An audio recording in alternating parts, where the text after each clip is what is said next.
We are live. Uh-oh. Hold that thought. Hello, world.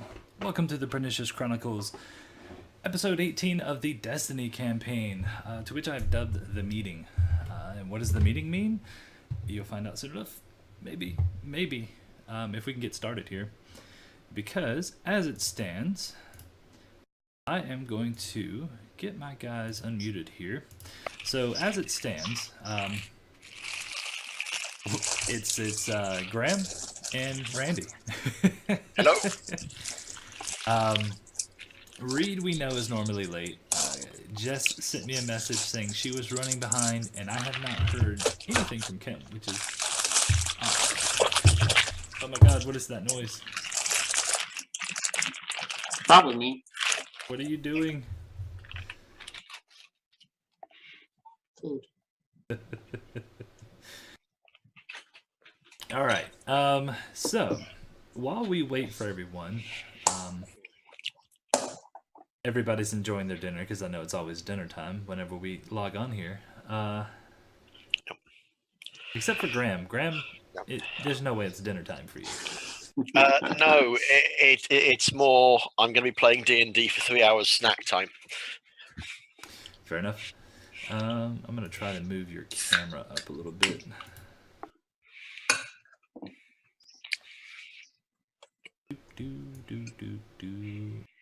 Oh, there we go.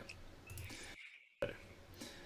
And, okay, so, last episode 17, you guys, oh, that's right, you came out of the swamp, you found an iron mine in the kobold town of Dianuth, and then you went back and told Captain Kerbo. Yeah, and he was a jerk about the whole thing. By whatever do you mean? What's this jerk you talk of? Nasty slaver type. I keep doing that. I keep hitting the thing behind me. So, do you care to give us a recap on the what transpired after you guys told him about the iron mines? Yeah, so we were talking to him about the iron mines, and you're just going, this will be great. They don't really understand the value of iron. You can get a really good trade deal here. It'll be fantastic.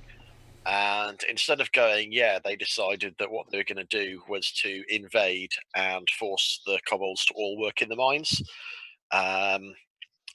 They looked really shifty, and pretty much everyone was suspicious. So we started reading their thoughts and sharing the information about what was going through their minds with each other. And then they realized that we were suspicious of them. And instead of talking the captain down and getting him to go below decks, Arkan managed to really piss him off. And then a fight broke out. And between us, we killed all the crew but one. So there is now a former cabin boy who is now Captain William. We've promoted all of ourselves to Admiral just to make sure that he knows his place. We smashed up the big ship quite spectacularly. We've blown up the sort of the steering desk, the helm. We've taken down one of the masts. Hey. Hello. Yes. I'm here. Sorry, I just need to log on to Roll20. Take your time. Kim's on Roll20. So we caused a bit of a nightmare with the boat. And that was where we left it when we sort of finished off the last of the crew, and we were sort of going to go ashore with the new captain. Or did we get to the point where we'd gone ashore? No, actually, yes, you did, because if I remember correctly, the chieftain actually asked if he could ride the bear again. Oh yeah, so we did go back ashore, and we started having our feast. But as far as I'm aware, we've decided not to tell the captain that the crew were all murderous psychopaths, so we've killed them all. You mean the chieftain? Yeah, we've not told him that. You are correct. So, did they not notice any of the spells and stuff that was going down on the ship? They were Are they all blind? They were probably partying. It's not like we didn't cast Shatter like 4 or 5 times. Yeah, or like, flaming sphere, which you can probably see from 3 miles away. What happened to your ship, guys? Arkansas. We were just really excited for the feast, so we got a bit, over. Yeah. And they burn off the calories beforehand. Wait, so he looks at you. So the chieftain looks up at you underneath his headdress, and he says, "We'll build big fire. Bring ship. You already destroyed it. Bring ship. Rebuild big fire. Out of the ship. We could use the Big fire. Not tonight. Not tonight. Maybe later. Kind of need to prepare the ship for later, but we could maybe, I don't know, chop a tree down or something." Wait, would a druid chop a tree down? A dead tree that's been hit by lightning. It's already dead. But there are none around, and then all of a sudden a lightning bolt hits. There's one. Ah, wonderful. Here's one I made earlier. Yeah. The Rigor just like scratches his head and the lightning comes down.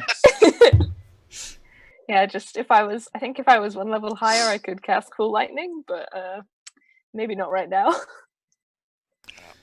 Which tree is Balefire in? Because he'll be in one of them.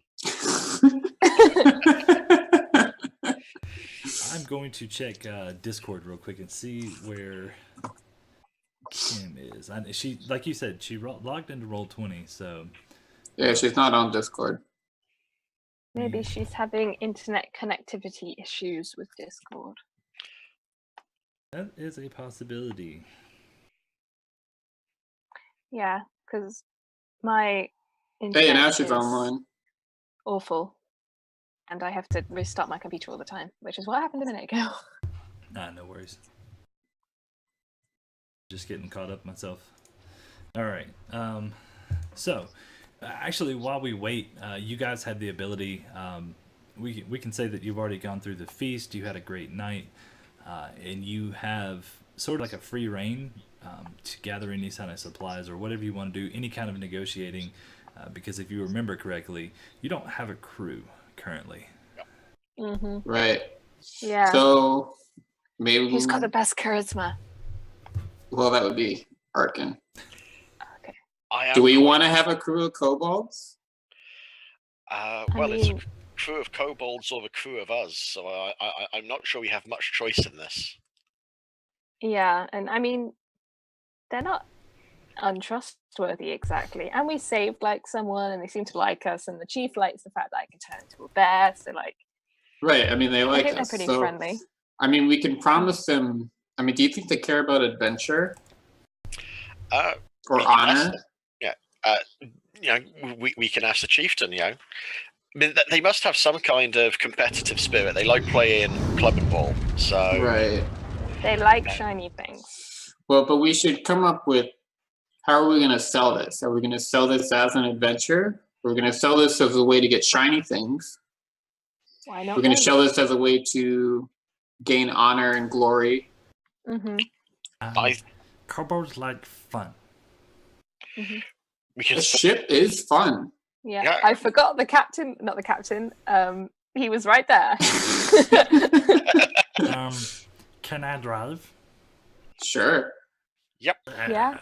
Can I have a fancy hat like you? And he looks up at Arkin. Yeah. I will make you a special hat. Personally. Special. He already has a really fancy hat. That's true. He's got a feather headdress with the white and black feathers. Yeah, but we've got some fancy feathers he can put in his headdress. Yeah. We can give him a fancy coat to match. If I remember correctly, plucks a feather off her head and sticks it in his headdress. There you go. We've got barrelfuls of feathers from the rock as well. Well, and that's I think at one point Balefire was actually going to offer up those feathers. Yeah, we talked about making like some headdress or some clothing out of it. So we could give them the feathers to make like a cloak and headdress. I mean, that wouldn't be all of them, but we've got an entire rocks full of feathers. I mean, a rock is impressive to us. What do you think it will mean to the kobolds? Well, like they've probably seen it. Correct. You know, clearly, when you guys were coming up here, and actually Mina would be able to tell you this, this valley is known as Rock Valley. Please tell me they didn't worship it. No, they just rode it for miles. Quite the opposite. No, they did not worship it. There is a small, there's this kobold community, and then there's a few others that are scattered out, and it would periodically pick off a kobold to eat, or several dozen of them. So, Quick, show him the rock feathers. So yes, you could probably deduce that they had issues with the rocks. Cool. Cool. And giant eagles. Yeah. Well, we Nice. have some feathers from all of them, so So are we doing it? Are we getting a kobold crew? You have to roll to persuade them. yeah. Well, yeah. But we're going to try. And if you pull out Yeah. the rock feathers, you'll get advantage on it. Mm-hmm. There we go. If we offer them some rock feathers, and yeah, let's try and convince them it's all a game. You know, Well, then what if things get serious? We don't want them to bail on us. no, but in the same way that we played their game and a challenge, and they like fun, and taking this across the sea, it'll be a lot of fun, and there'll That be is shiny true. things. No, you're right. You're right. So I'm going to try and persuade them that this is a brilliant idea. Kree will stand behind you, brandishing the rock feathers. That's not bad. Not Be bad at better. all. So pulling out the rock feathers and trying to persuade him with fun and adventure, he's all for it. When do we leave? When everyone's sobered up in the morning. I get to drive. I'm Can I sail going a to ship? tap Arkin on the shoulder to talk to him where the chieftain won't necessarily be able to hear us. We should make sure that William can teach them how. Oh yeah. Yeah. We don't want to jump off into the ocean. A bunch of kobolds running around that have no idea what they're doing. No, what I was going to do was when we go back to the ship, I'll sort of whisper into your head using my sort of psychic ability. We need to put an extra wheel at the front that's not connected to anything. That's mean. Hey, but I want to go this way. Why is the boat going that way? The boat knows where it needs to go. You're doing a really good job of steering it. Though. It's You're broken. Fix that. Oh, so William is with us? Yeah, I actually believe you guys brought him with you. Yeah, we I just want to did. make sure he's not running away right now. Oh no, I think I you like brought him with William. Okay. Yeah. Yeah, My plus hand he- on his shoulder. Yeah, plus, Yeah, he's yeah, not saying much. Yeah. he knows that Kree can fly. He can't get away. So, He also knows that she Yeah. can turn into a bear yeah. and an octopus. And you guys killed a rock, and he's kind of impressed by that. If not slaughtering the entire crew of both ships, he's impressed with the rock. I mean, let's be real. Yeah. He's What's a up, bit Bellfire? outnumbered. Yeah. And we did promote him to captain. Yeah, we did. That's true. You did. So What? I said, "What's up, Bellfire? Oh, not too much. Just kind of waiting for an opportunity to jump in. Welcome." Thank you. They are currently convincing the chieftain of the kobold town to gather up enough sailors to to sail a ship to Kilari. On the condition that he gets rock feathers and he gets to drive. Sure, he can drive. We're g- I don't know what he wants to use to accelerate the boat, but Or he wants to steer the boat. There we go.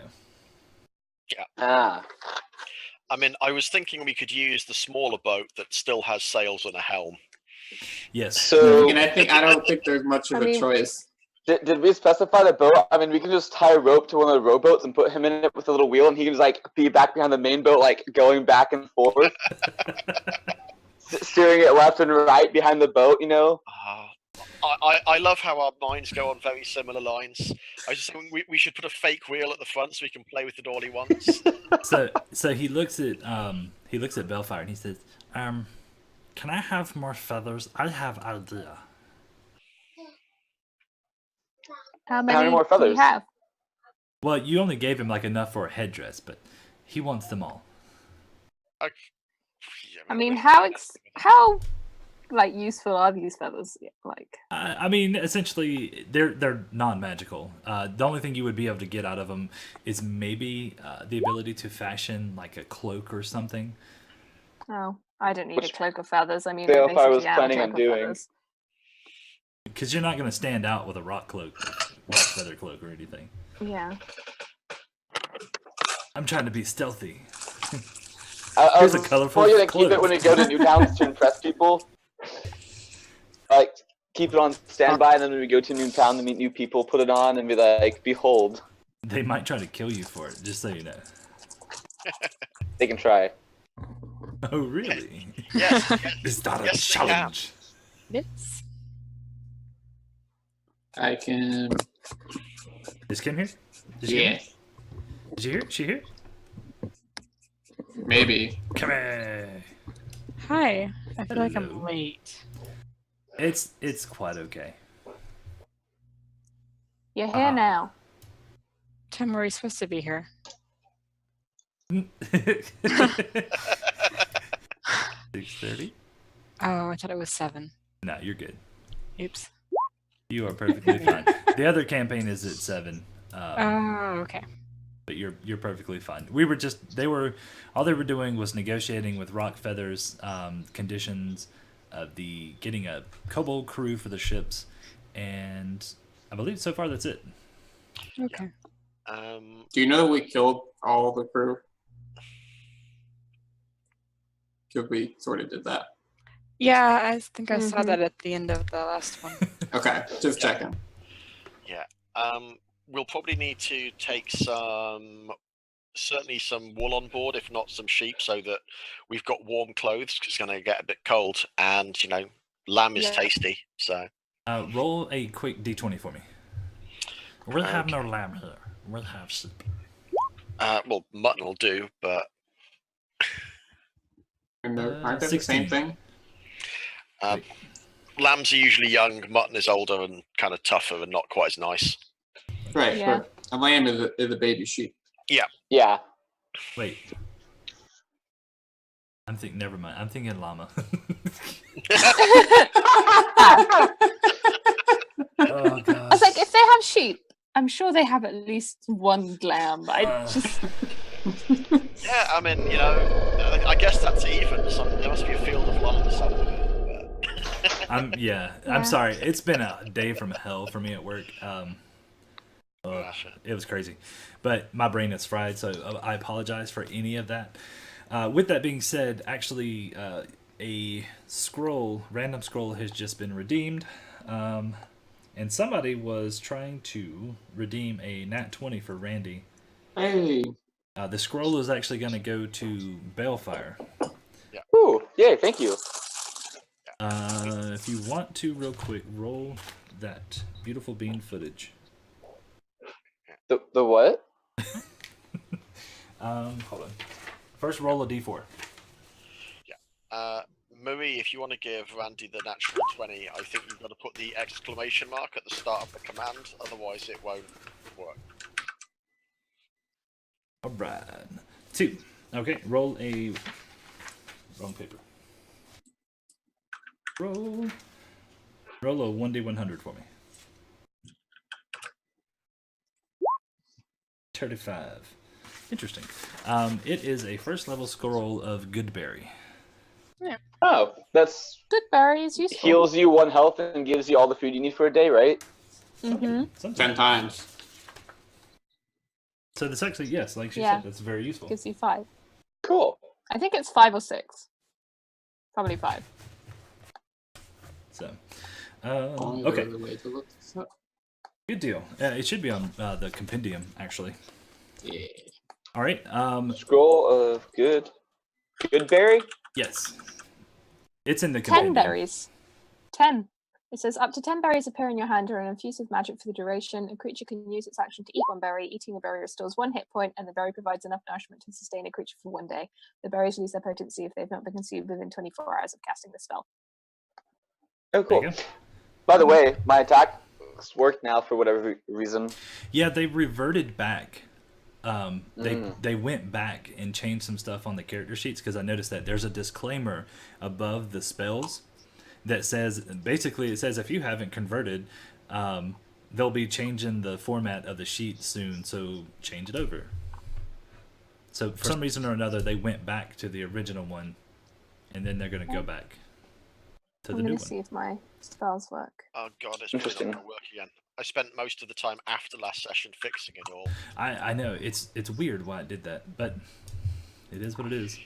We'll see what happens. Yes, we will. Well, that did nothing. That broke it. Yeah. All right. Yeah. So, sheep. Hates me. Yes. You, Balefire, roll me a d10.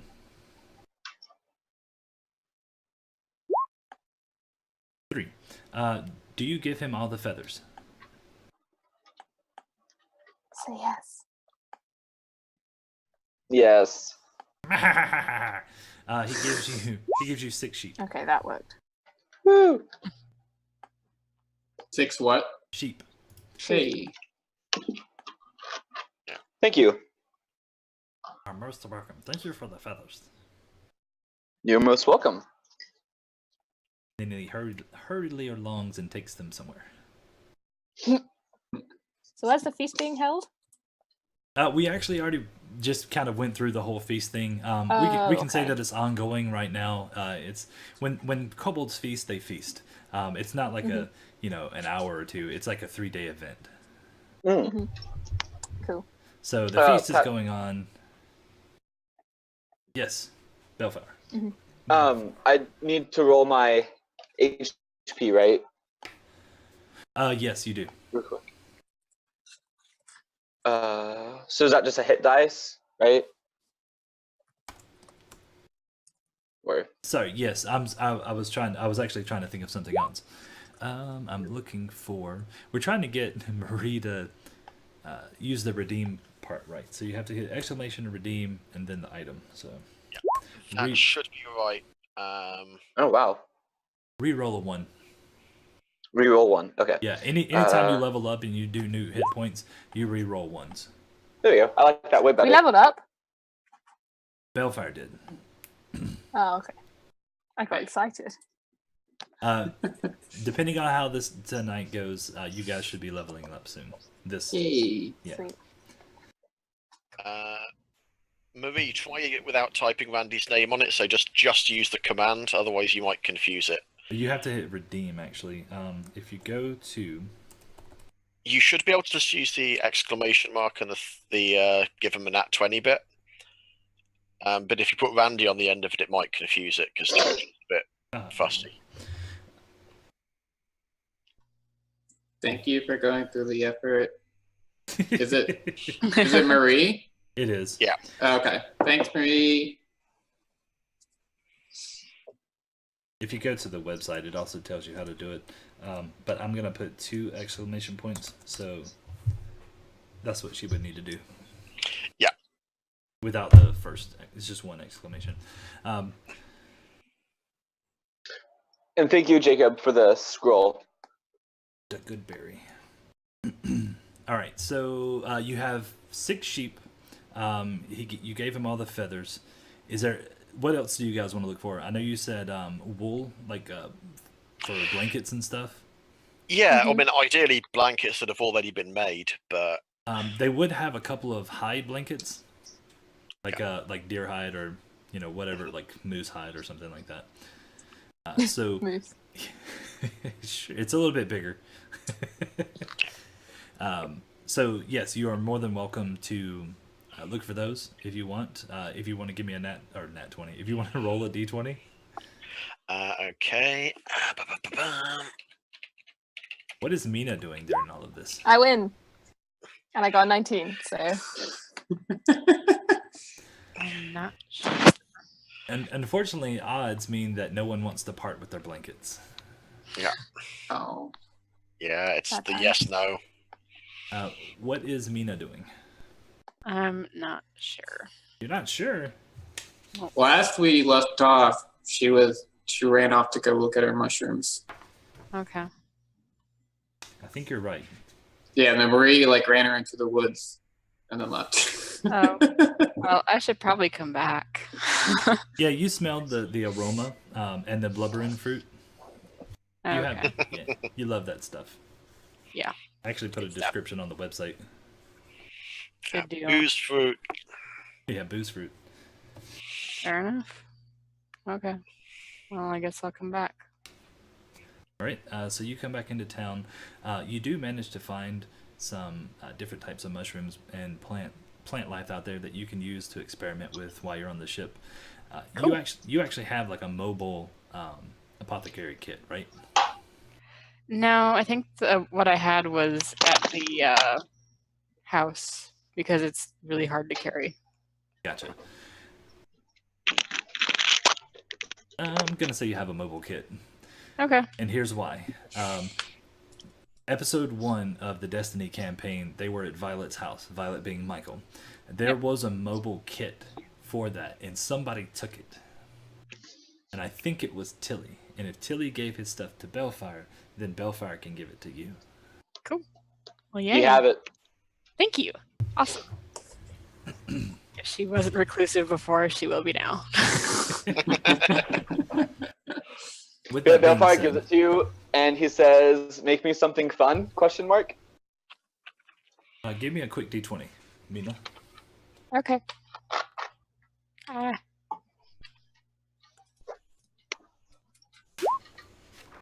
Okay. We're hitting all the odds tonight. Actually, I told you to roll the wrong thing. I meant to tell you to roll me a nature check. Oh, okay. Hey, she finally did the nat 20. Yeah, popped up on the screen. Hey. Cool. So, Thanks. Randy has a nat 20. Woo. Thanks, Marie. All right, so your first event of trying to discover what these mushrooms do and all this plant life that you found in the swamp seems to come up empty-handed. Yeah. What is Rogar doing during this time?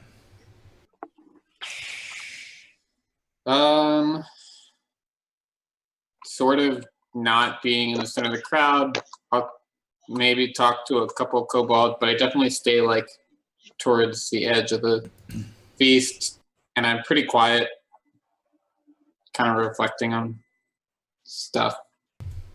Okay. You're kind of reflecting on. I know what you did yesterday on the boat. Yeah. Well, it's still today. True. Fair enough. Yeah. So I'm thinking about turning that guy's head into a mud pie, and I feel a little ashamed about it because he did surrender, and that wasn't terribly honorable. But he was a slaver, so I'm a little conflicted. Fair enough. What about Kree? What is she doing in this time? Maybe not exactly talking, but trying to scope out if any of the kobolds actually have any sailing experience whatsoever. Any sailing experience? Yeah. You actually give me an investigation check, just Yeah. because you're gonna go out there and start talking to him. Investigation on my best. Ooh. You're having a very hard time. It wasn't in that one. Understanding Draconic. Okay. Yeah. No, I do not speak Draconic. Oh. I speak 1, 2, 3, 4. I speak 5 languages, but none of them are Draconic. It's okay. I think 2 or 3 of us speak Draconic. Yeah, I know Rogar does, Arkin does. I believe. Mina can. Yeah, I think so. Bellfire. So everybody but Kree. Outstanding. Hey, I can speak to any elementals we find, and I can speak to trees and stuff, just not draconic. Kobolds. Hmm. All right. So the first night goes, the feast goes. There's a big bonfire. The kobolds have, apparently for little guys, they have a lot of stamina because they seem to go like all night, just chanting and dancing and just having a good time. It could be the blubbering fruit. It could be just the pump of getting on the open ocean and sailing. Who knows? Is the orc guy here? No, he is not. Oh. I want more orc ale. Mina, give me another nature check. Okay. Okay. Nice. Very nice. Okay. Now, give me a d10. Okay.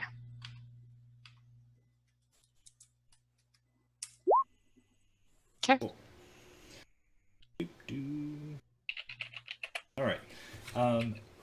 When you're playing around with some of these mushrooms, you start mixing them together. You realize that if you mix a certain four together, one of them having this kind of like stuff that oozes out of it that almost looks like Oozing kind of, mushroom. yeah, oozy mushroom, but it's kind of like a clear liquid, almost looks reflective. Okay.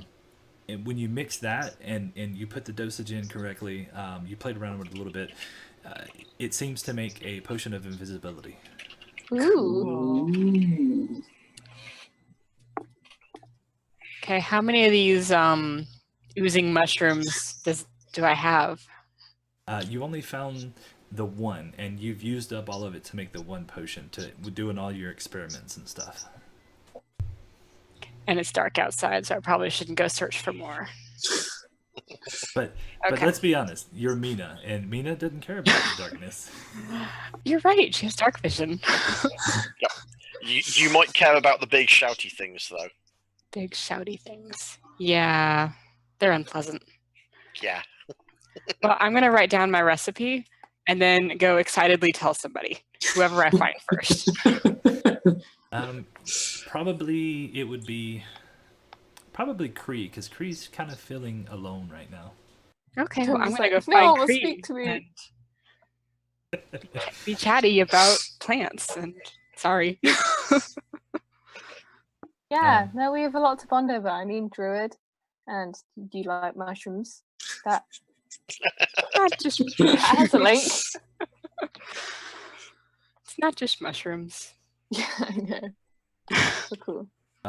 So you guys go through the night. You talk, you play. Some of you try to get some sleep. Some of you ponder over the things that you've done. Can Balefire hunt for a deer? Hunt for a deer? Mm-hmm. Sure. Go for it. Go wander Okay. off by yourself. Well, if I'd known somebody was going, jeez. Mina can come with me. Like, she'll see me go to leave. Okay, fine. Cool. Gonna give you disadvantage on your hunting. That's what she's about to say. She's gonna be walking along, like, oh look, a plant. What kind of plant is that? Well, so, I'm looking for oozing mushrooms. Gotcha. Belfire, give me a survival check to see if you can track something down.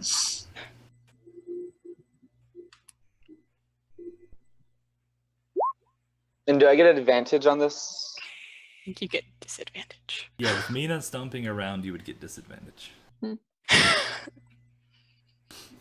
I know why. You're saying because you're using your survival and all that stuff. Mina, give me a nature check. Okay. I think I'd be more prepared. Sorry, I was writing oozing mushroom recipe in my... Does she tell me about this? Because while I'm tracking animals, I feel like I could also help her. Oh. Ooh, Oh, no one. need. Oh. You rolled a Find nat 20. 1,000 Nice. mushrooms. Cool. You found a patch of these mushrooms. Oh, that's exciting. So she's gonna go and like bound over to Vale. Like, look what I found. And then bound back. Roll a D12 for me. 6. So you start going through all these mushrooms, and you break a couple of them by accident, so you lose a couple of them. But you do manage to harvest 6 of them. Cool. Yay. It must be because mushrooms can't run away when they hear you coming. She was so excited, she just Wasn't jumped trying right to be in. stealthy. I will write down 6 oozing mushrooms for invisibility potion, though. Yay. All right. Woohoo. Those will probably come in useful. Balefire, you hunt away for a couple of hours, but you come up empty-handed. Aw, okay. Sorry. Why do you need a deer? Because I like venison. That's fair. Instead of lamb. I mean, lamb's good too, but I like to also catch my own food just for fun. Fair enough. Well, now that I'm not distracted by mushrooms, I could probably help you. And try and be Okay. quieter. So go for it. Sure. Give me your survival. Okay. With Not advantage. interested. There you go. You go deeper into the woods, because you went in the woods and not swamp, right? Yeah, woods. You go deeper into the woods, and you do pick up a trail of a deer. Ooh. And I'm gonna say I'm not gonna make it go through and kill it and all that stuff, but perfect arrow straight through the heart, kills it instantly, and you are now able to drag it back to camp or to the town. Awesome. Will do. I would hope Balefire would be able to take down a deer. I would hope. As would I. So time starts to pass. You guys get back to the town. I know Balefire's going to dig right in and start getting his venison. And I'm gonna keep the skin to make like a leather out of. You're going to have to dry it out and all that kind of stuff. Okay. So we'll get to that. Does anybody else want to do anything before you guys start packing up to get onto the ship? I'm gonna wonder where the Dragonborn went, because she was on the ship somewhere, Oh yeah. and then there was like slavers, and I've not seen her since. You are correct. I mean, I don't know where she's gone. I'm going to probably wonder, unless she's come ashore. Kree will help you in that aspect because I completely forgot about her, and that's a good idea. I didn't know she existed. Did you not? I thought Rogar was. Was that the one where Rogar was like asleep for the session? Yeah, I wasn't there for the rocks. It was the one before that. It was actually both. She was at the temple, and then she kind of told you guys some other stuff. Yeah. Oh, I do vaguely remember her. Oops. But yes, so you can go back out and you can search the ships, but she's not there. And William tells you that the day that you guys got off on the ship, about a couple hours later, she disembarked herself. Oh, okay. Well, I suppose we have no one to blame but ourselves because we completely forgot she existed. Yeah. And I don't think she's going to return to the ship when it's a smoldering No. husk. Yeah. I mean, to be fair, the day that we disembarked, that was this morning. But she probably just sort of came off when we were wandering around in the swamp. So, oh well. Yeah. I suppose we So, could, if it's only been a day, we might be able to catch her, but I mean, do we Do we really need need to? to? No. do Yeah, we want to? no, Eh. I don't really.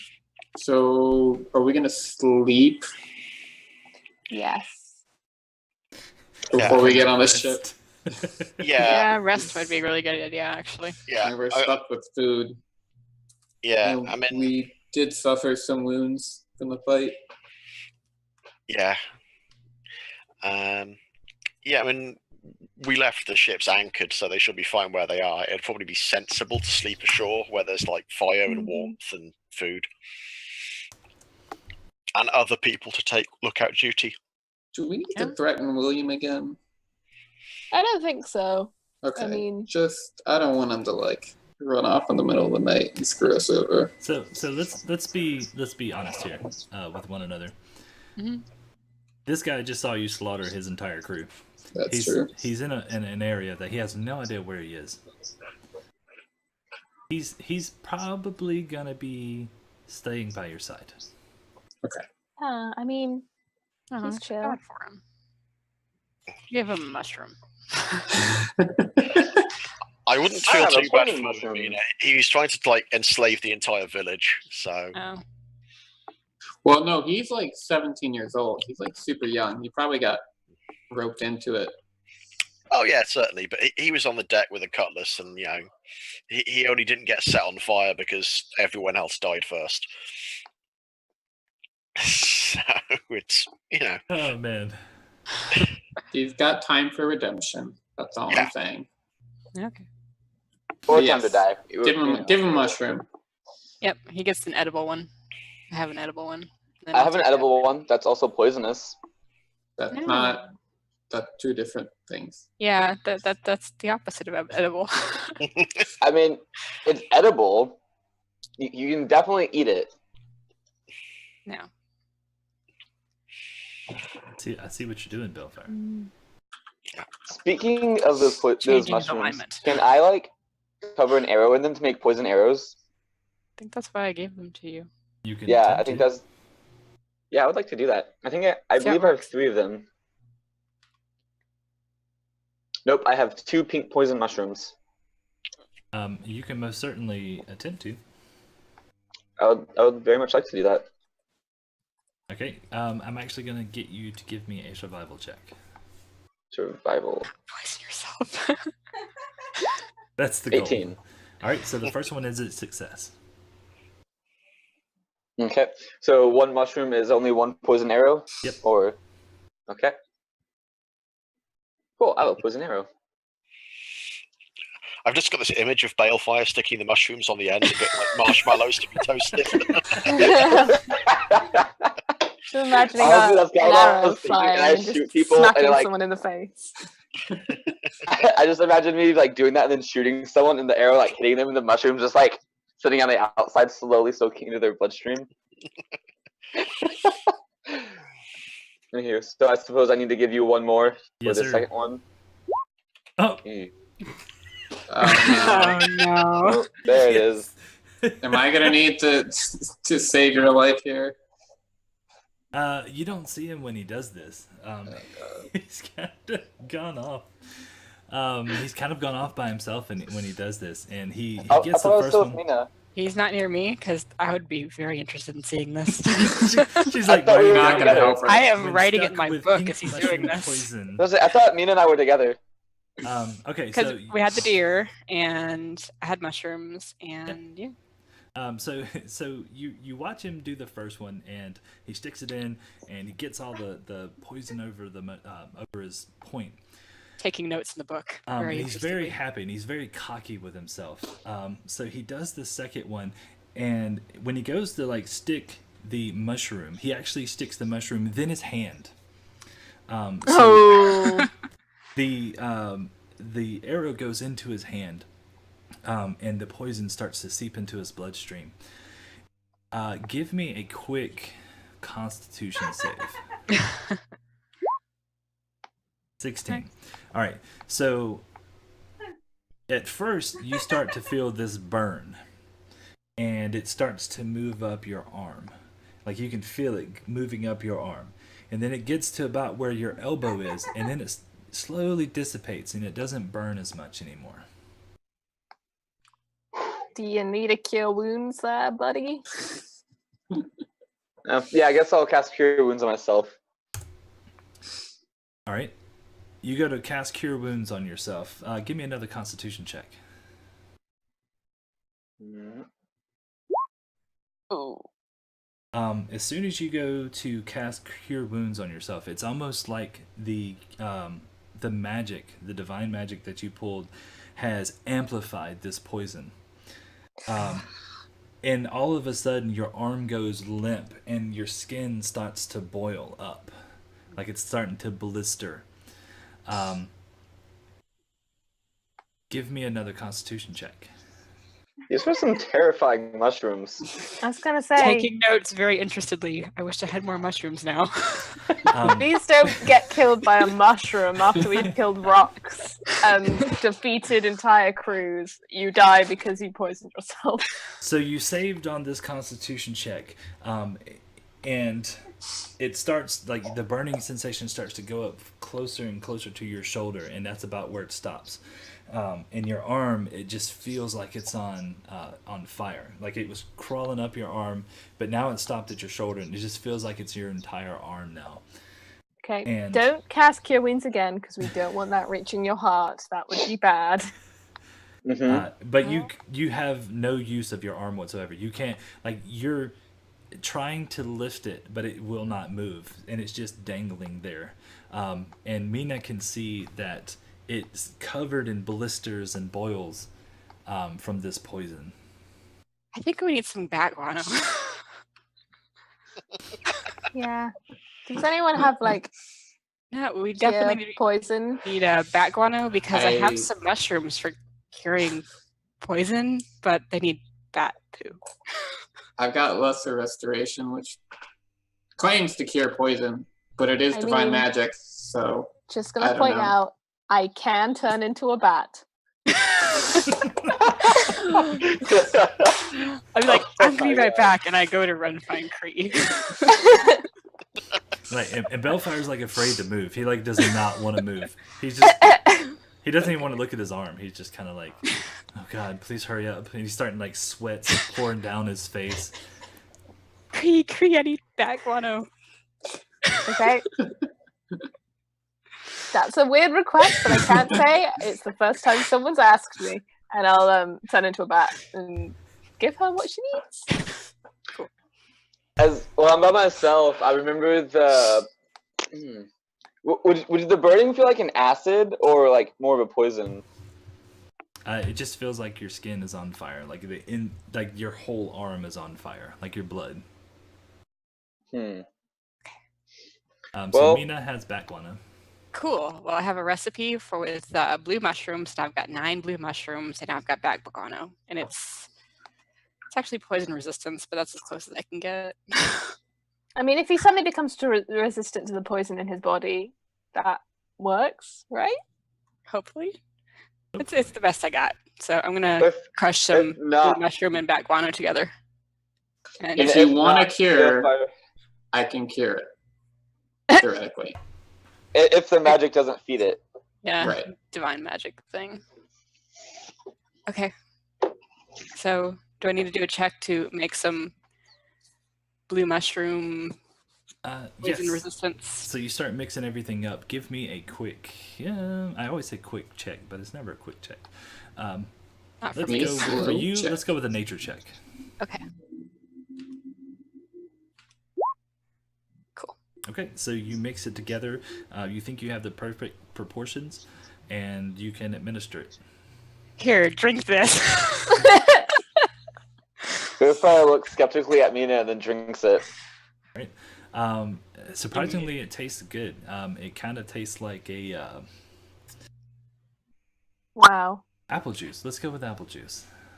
Kinda There's got a warning that it may have side effects. sweet, fruity flavor. That's the best I could do. And then you don't feel anything happen. Well, I tried. At the current time, your arm is just kind of like it feels like it's pulsating. Like every time your heart beats, the blood that flows through that, like through your arm, it just amplifies it.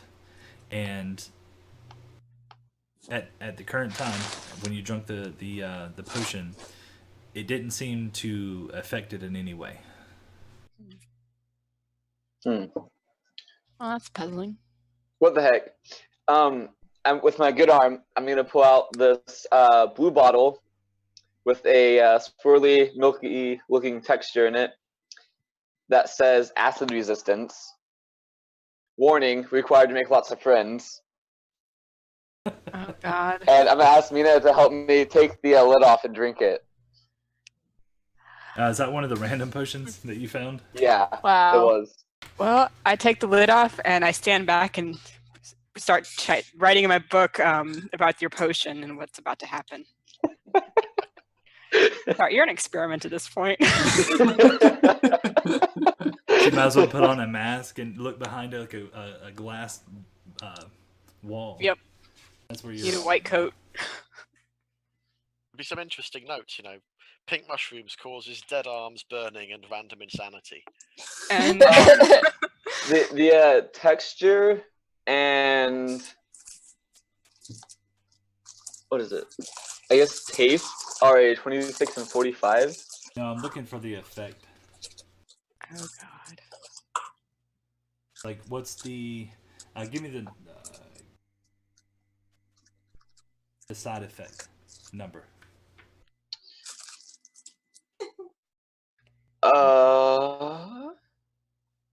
It said glass wine bottle, purple liquid that glows, swirling milky looking texture, 26 and 45 roll, label potion of acid resistance, warning required. I think it was a 26 or 45. Those were the only two numbers I kept.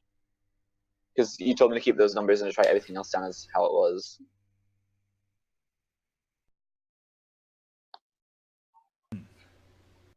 All right. So you're gonna quaff it. Yeah. Bottoms up. All right. So it almost it has the same effect as the potion that you just drunk from Mina.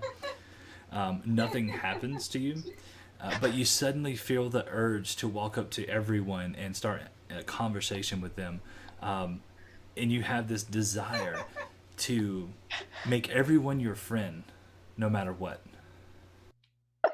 Well, since Mina's the only one, do I go like try to hug Mina? Sure, go for it. All right. I'm just gonna like get this like huge smile on my face. I'm like, Mina, how come we like never hang out anymore? Like, get up and Because like stuff try to like like give this her a hug. happens. And, like one arm is just hanging from there.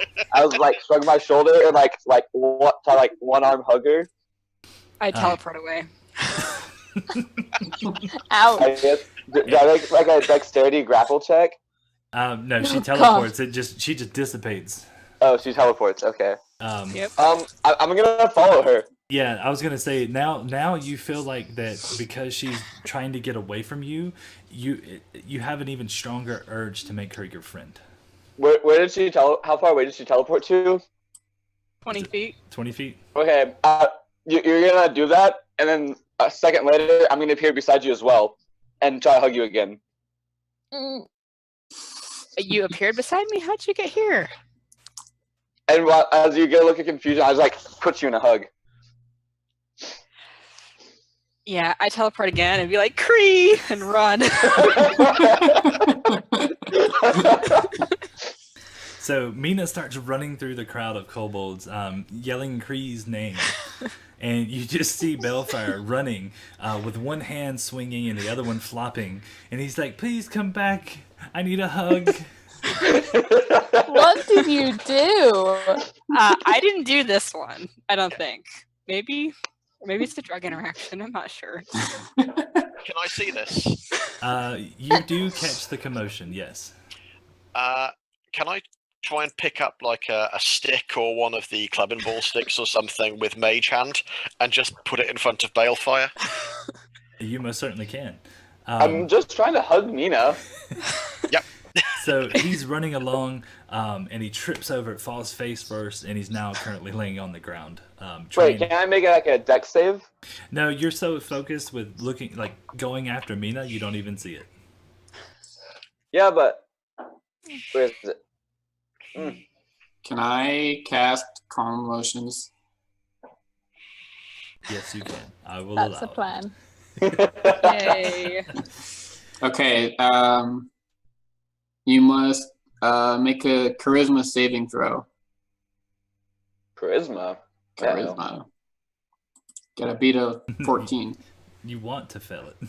Yeah, you want to fail this. Hey, he just barely failed it. Okay. But only because So- I have a -1 in charisma.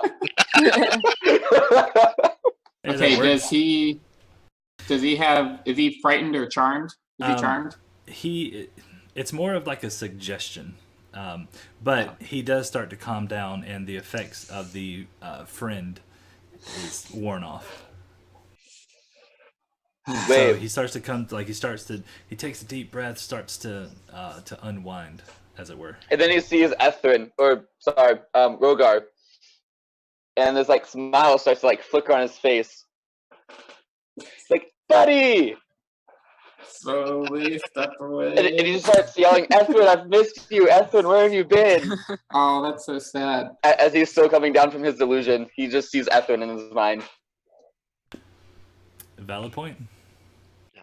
And you can see that his hand, like he's moving his other hand very like naturally, but his other arm is just kind of like dangling there, and you can see that it has these blisters and boils on it. Okay. I'm going to... Should I try it? Well, you wouldn't know that magic's bad on it, so I feel That's like you true. have Yeah, to. no, that's Yeah, fair point. Said that. I'm going to cast Luster Restoration. All right, give me a Constitution check. Save, Belfire. Constitution Oh, no. save, Belfire. What the fuck are these mushrooms? They're from the Does island? this- Can I make a check to see if I know what the cure for these goddamn mushrooms is? Survival? I'm proficient in I'm it. supposed to be able to cure poison, but what the fuck are these things? They're found on that island. Oh, Wow. Yeah, the ones that like. Can I do a survival check, Patrick? Could I have advantage on this Constitution save since I've been dealing with it a little bit, maybe building up a little bit of a tolerance against it? Nope. However, most normal cases, I would say yes to Kree's request on the nature check. However, they only grow on this island, and Kree has never been there before. Oh yeah, that's fair. Can I roll with disadvantage? It would be a very high DC, but I'll go ahead. Okay. Oh, I just moved my character sheet. 1 second. Come back, character sheet. So, nature or survival? Nature. I feel at this point it might be survival. For you, it will be. I mean, my survival's better, so Well, you got 20. She actually I got got 15. it got 15. I'm at disadvantage because Oh. I don't know what the hell these mushrooms are, but I'm gonna try anyway. So you try, and you're not able to figure it out. Okay. For future reference, that arrow that you had, I know. you should keep it forever. That's something special. Yeah. Yeah. I mean, Patrick, Yes. Ken was suggesting a possible solution in chat, but Cut off his arm? I'm not sure Balefire will like it. I do have a healing potion. It's the weird one from the beginning. Weird one. So, Do I? okay. Yeah. Let me see what it says. Restores health at 1 hit point per minute. Gives a successful dex save. Before we had real healing potions. I have that one. Oh, yeah, I remember that now, actually. So Rogar goes and he casts his spell, and the pain begins to sear even more through Belfire. The spells are making it worse. And now it's moved into his shoulder and into his chest. And it's like, have you ever had like severe like heartburn? Take No, that. but I and had pleurisy once. I don't know what that is. It's where the lining of your lung gets inflamed and rips up. It was very That's about painful. right. Ow. So it's like he's got this severe pain, and he just kind of collapses onto the ground. He's turned pale white. His sweating is, it's just profuse, and he looks like he's in really bad shape right now. Wait, you said where are these mushrooms from? The swamp. Oh, they're from the island. They're from the island of Serpents. Oh. Serpent? I was gonna say, what if the Yeah. kobolds know what to do? But I was like, they're not from here. Okay. Wait, I don't even think it was the Patrick. Island of Serpents. It was the island before we got to the Island of Serpents. I think it was in the swamp as you were headed towards the inner part. Because you Oh, guys were going yeah. to the Temple of Kaivolt. Patrick, what does inspiration do? Just gives you an advantage on a roll. Could I do a medicine check to see if this healing potion, or if I think this healing potion would help him? Sure, go for it. Okay. I was not the best. Can I assist? Because I think I can do medicine. So then you'll have a 19. Let me check. Oh, wait, no. Medicine's good, but I'm not proficient. Okay. So I don't know. Oh, I am, maybe. Yeah, you're thinking that you've already given him a resist poison. He's already done the resist acid. You're not 100% sure if a healing potion is going to have any kind of effect. It may just be a wait till it wears off kind of thing. Yeah. I mean, we could tie a bit of rope or something around where his arm is so it doesn't cut off his blood supply or something. I don't know. But the potion didn't Well- hurt him either. It Can was I divine magic that was hurting him. can I do just like a straight medicine check on his arm to just see if I can tell? Like, is it poison? Can I even tell if it's poison? It's definitely poison. It was a mushroom. But what if they're like possessed mushrooms? That would be interesting. Can we do an arcana check on a mushroom? No more At this magic. point, yeah. At this point, I don't know. I mean, you could do the Arcana check on, possibly on the arrow, not on Balefire. See if you can work out anything from the arrow that he's already dosed Where is this mushroom? in his arm. Because it went through his. into him. Yeah, He didn't was anyone like dipping take the the. mushroom out? No, I don't think so. Can I take Well, the mushroom out his Yeah, arm? do that. I look at Mina. Can you take this mushroom and use it to find a cure? That would be an interesting check for really fast. Okay, so you guys pull the arrow and the mushroom out of his hand. Mina, they hand it to you. Okay. At least I assume they hand it to you. I have a bloodied mushroom. Very Okay. carefully. A bloody poisoned mushroom. Don't eat it. Okay. Give me a quick perception check, Mina. Okay. Perception also not a strong suit. Okay, can I check like if this mushroom is like possessed or Yeah, can I look at it as well? magical? Can you lick Like- it? Yeah, you can lick it if you want. Dude, Look I at was look it. at it. Yeah, give me an investigation check. Mm. Since I was doing the same thing, does she get advantage? I will give you that. Yay! Okay, so the arrow is through the mushroom, and you can see that there's like this kind of like a powder on the mushroom, but you can see where it mixes with his blood. It's moving. Ew, gross. Parasite. Is it like parasitic grossness? Ew. Blech. I hate parasites. So it wasn't poison. That's so cool. Mina takes. Just Oh, like- trying by healing it, we were healing growing the more of them. parasites. Healing the Oops. disgusting. Okay, well, that's interesting. I don't know what to do. Do you have anything that does negative damage? I could- Yes, but not. I I need to mean- sleep first. Wait. We So could just get him They're really, saying- really drunk, and maybe it will kill the parasites. There we go. Get the fucking fruit. Yeah. Shove fruit down his throat. question. So this is a Paris. Y'all are talking about this, right? So Yep. Balefire hears this as well. No, Okay. Bellfire's like out. Oh, I say he's out. Okay. He's like he's in so much pain that he wouldn't even be able to put together a sentence right now. Okay, well, let's get some fruit. It'll help him with the pain. If He's he's like- drunk. He's he screams and the kobolds yell and dance. They think it's part of his ritual. They're just Is the chief nearby? he is not. You actually Oh, okay. noticed that he went in to his tent with two other female kobolds. Oh, And the feathers. Yes, and the feathers. Kinky. I can also like electrocute him. You're going to electrocute Bellfire? I'm just suggesting that it's a possibility. Yeah, I mean, I could cast radiant damage. Maybe that would, I don't know. I can- But we wanted something to like get inside. Uh-huh. I mean, True. I can put a curse on him that'll do negative damage, but like you said, I'll need to sleep first.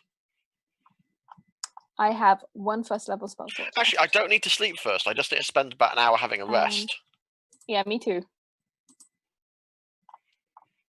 Or we I could, need this. yeah. I need to sleep if I'm gonna. Well, I Is can electrocute him without sleeping. Yeah, just electrocute him now. Do it. Yep. Carefully. Carefully. I'm gonna How carefully strong electrocute is your electrical damage? Huh? How strong is your electrical damage? I can do 2d8 or I can do 2d6. Oh, wait. I have an idea. What we need to do I can is do get 1d8. him. So he's got 1 hand and 1 foot on the ground, so the electrical current goes hand and then back out his foot.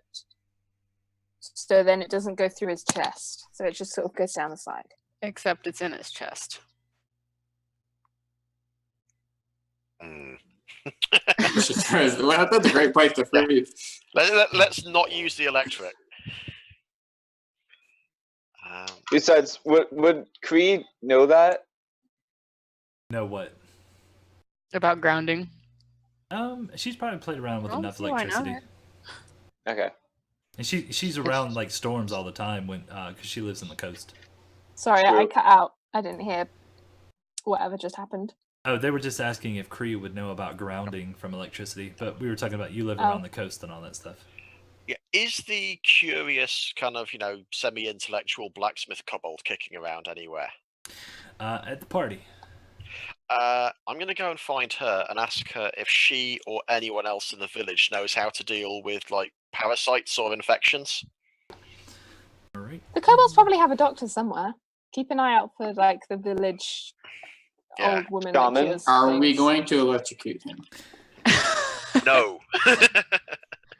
Well, could Kree, are you proficient in medicine? Could you do a medicine check if you know that it's a parasite? Oh yeah, I figured out it was a parasite.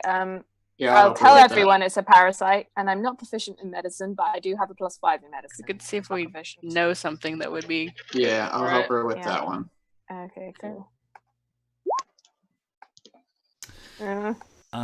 So this particular one, not so much.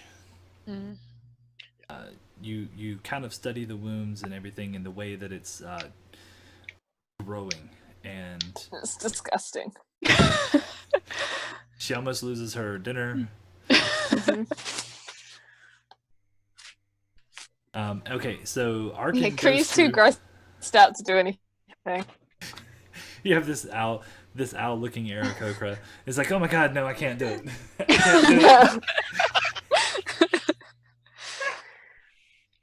it. So All this from a natural one. Mhm. Nice. don't play with poisons, boys and girls. It's not even a poison, it's a parasite. It's disgusting. You just failed at applying the poison. True. Arkin, you go through, you find Kane, and if you remember, she was the blacksmith. Mm-hmm. And she. Muckfeather. Yep, that is correct. I remember the name. Woo! Yes, you did.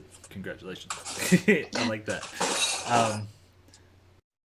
She tells you that the healer is also the chieftain. Oh, And he's doing. Damn it. He's I hanging out saw with two him going to a kobolds. tent with 2 lady kobolds. I can, go see if I can find him. Yeah, I'll ask about the 2 lady kobolds. Are they, the chieftain's helpers, or should we not go in there for a while? She informs you to leave them alone for a while. Aha. Bliverin fruit is also an aphrodisiac for kobolds. Oh, great. Lovely. Well, He's just having a kobold orgy. Wonderful. Do you have a second in command healer? Someone else? I mean, what happens if the chief gets sick? Valid point. She kind of looks at you and says, "We've never thought about that before." You should probably think about that. Is there anything in my herbalism book on parasites? Give me an investigation check if you start going through it. Yep. What are you guys doing with Bellfire during all of this? Panicking. Yeah, I think so.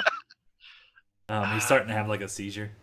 Oh, I God. guess, and a random thought, I'm gonna like sit him on his side so his arm is on the ground and his other shoulder is above it, so the blood. Probably a good idea. The blood still flows, but they might have a harder time. All right, Hang Mina, on. you start frantically flipping through your book, but your mind is racing in 1,000 different directions, and you don't seem to find anything about parasites in your book. Okay. Bellfire, give me a Constitution check. At least you're not quite on death saving rolls. Hmm? I said at least you're not on death saves yet. All right. You still feel the pain in your chest, and it's kind of moved to your stomach, but it hasn't increased. Like it hasn't gotten worse. However, you still are. You basically extremely feverish. You're cold sweats, and you still can't. I can't speak. You can't comprehend anything. There we go. Yeah, neither can I Dang it. apparently. Because I have a really good idea that I feel like Balefire would actually know, but Oh. I'm not going to voice it because, Yeah. yep. All right. So no look on the healer. No look in the book. Are you guys gonna rest? One second. I'm just gonna send you something in PM.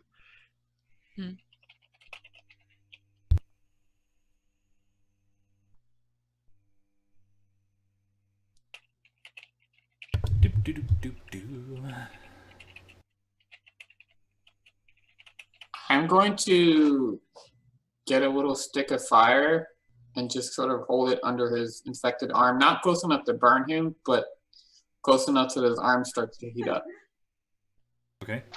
Does anything happen? See if the You start to move it through, and nothing happens to him other than his flesh starts to singe. Okay, yeah. What about trying that on the fruit that had the parasites on it and see what it does? That's true. Mushroom. Mushroom. Okay. I I'm do gonna that. go off and look in the storeroom and see if there's anything in the storeroom that can help. Okay. So does the fire affect the parasites in the mushroom? It does not. Outside of literally It burning. burning it, yes. There's Okay. no no adverse effect where it like raising up and screaming and screeching or anything. It just burns up and stops moving. Okay. I'm gonna electrocute the mushroom. Oh, the Okay, mushroom. do it. Yeah. I'm gonna electrocute the In mushroom. a group call playing D&D. Wait, what? You electrocute the mushroom. So you do that. Oh, this could have horrible effects. You hit the mushroom with the electricity, and it explodes, sending Shit. a powder through the air. Oh no! I cover my face! I cover my face! Teleport away. Um, I got to see what the chieftain was doing, so I'm But not Nina- actually there. but Mina is watching, and Rogar is doing. I'm so glad I'm in the storeroom. Oh no. Gonna kill us all because Definitely natural one. teleport away. I have this grand adventure planned out. We all die by a mushroom. You're welcome. Damn it, Bellfire. Hey, you're the one that made it this bad. All because you rolled a 1. It wasn't my fault. That was a great use of a 1. Yes, it was. Like own little like side quest. Starts an epidemic. This dust flies through the air, and Rogar doesn't get a chance to cover his mouth and breathes in some of the spores. Mina just kind of gasps in like an excited gasp. And I need both of you to roll a Constitution check for me. Oh man. Nice. Come on, Mina. Okay, let me find it. Constitution. I suck at Constitution. Oh no. What is it? Ah! Oh boy. So Rogar stands firm, no ill effects, but suddenly Mina gets a sharp pain as she breathes it in, and in the back of her throat, and starts to move down her throat into her chest. It's almost like she.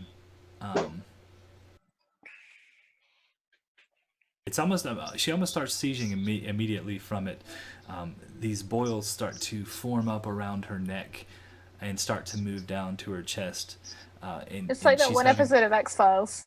It does, isn't it? And she's having a very hard time breathing. She's like she has now fallen to the floor, or to the ground really. She's on all fours and she's trying to take breaths, but it's at this gasping. This gasping sound as she's having a hard time breathing. I can make her ethereal so she doesn't choke to death.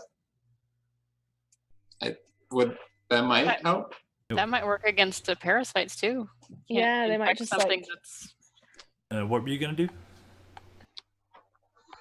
I have a potion of etherealness.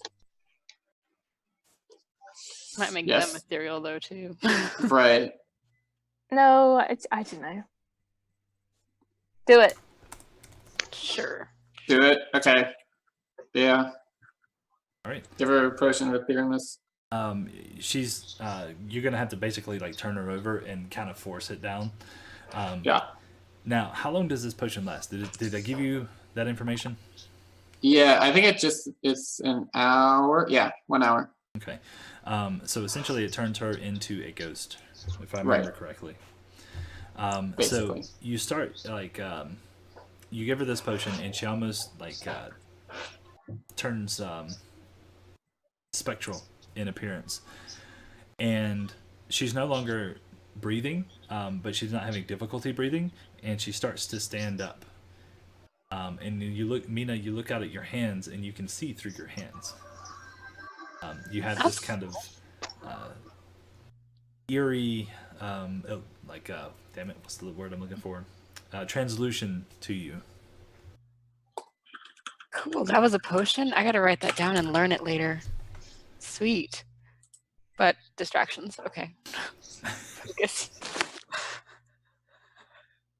Okay. Cool. You can move any direction, up or down. Bellfire, give me a Constitution check. Oh yeah, Bearfowl's still dying. Yeah.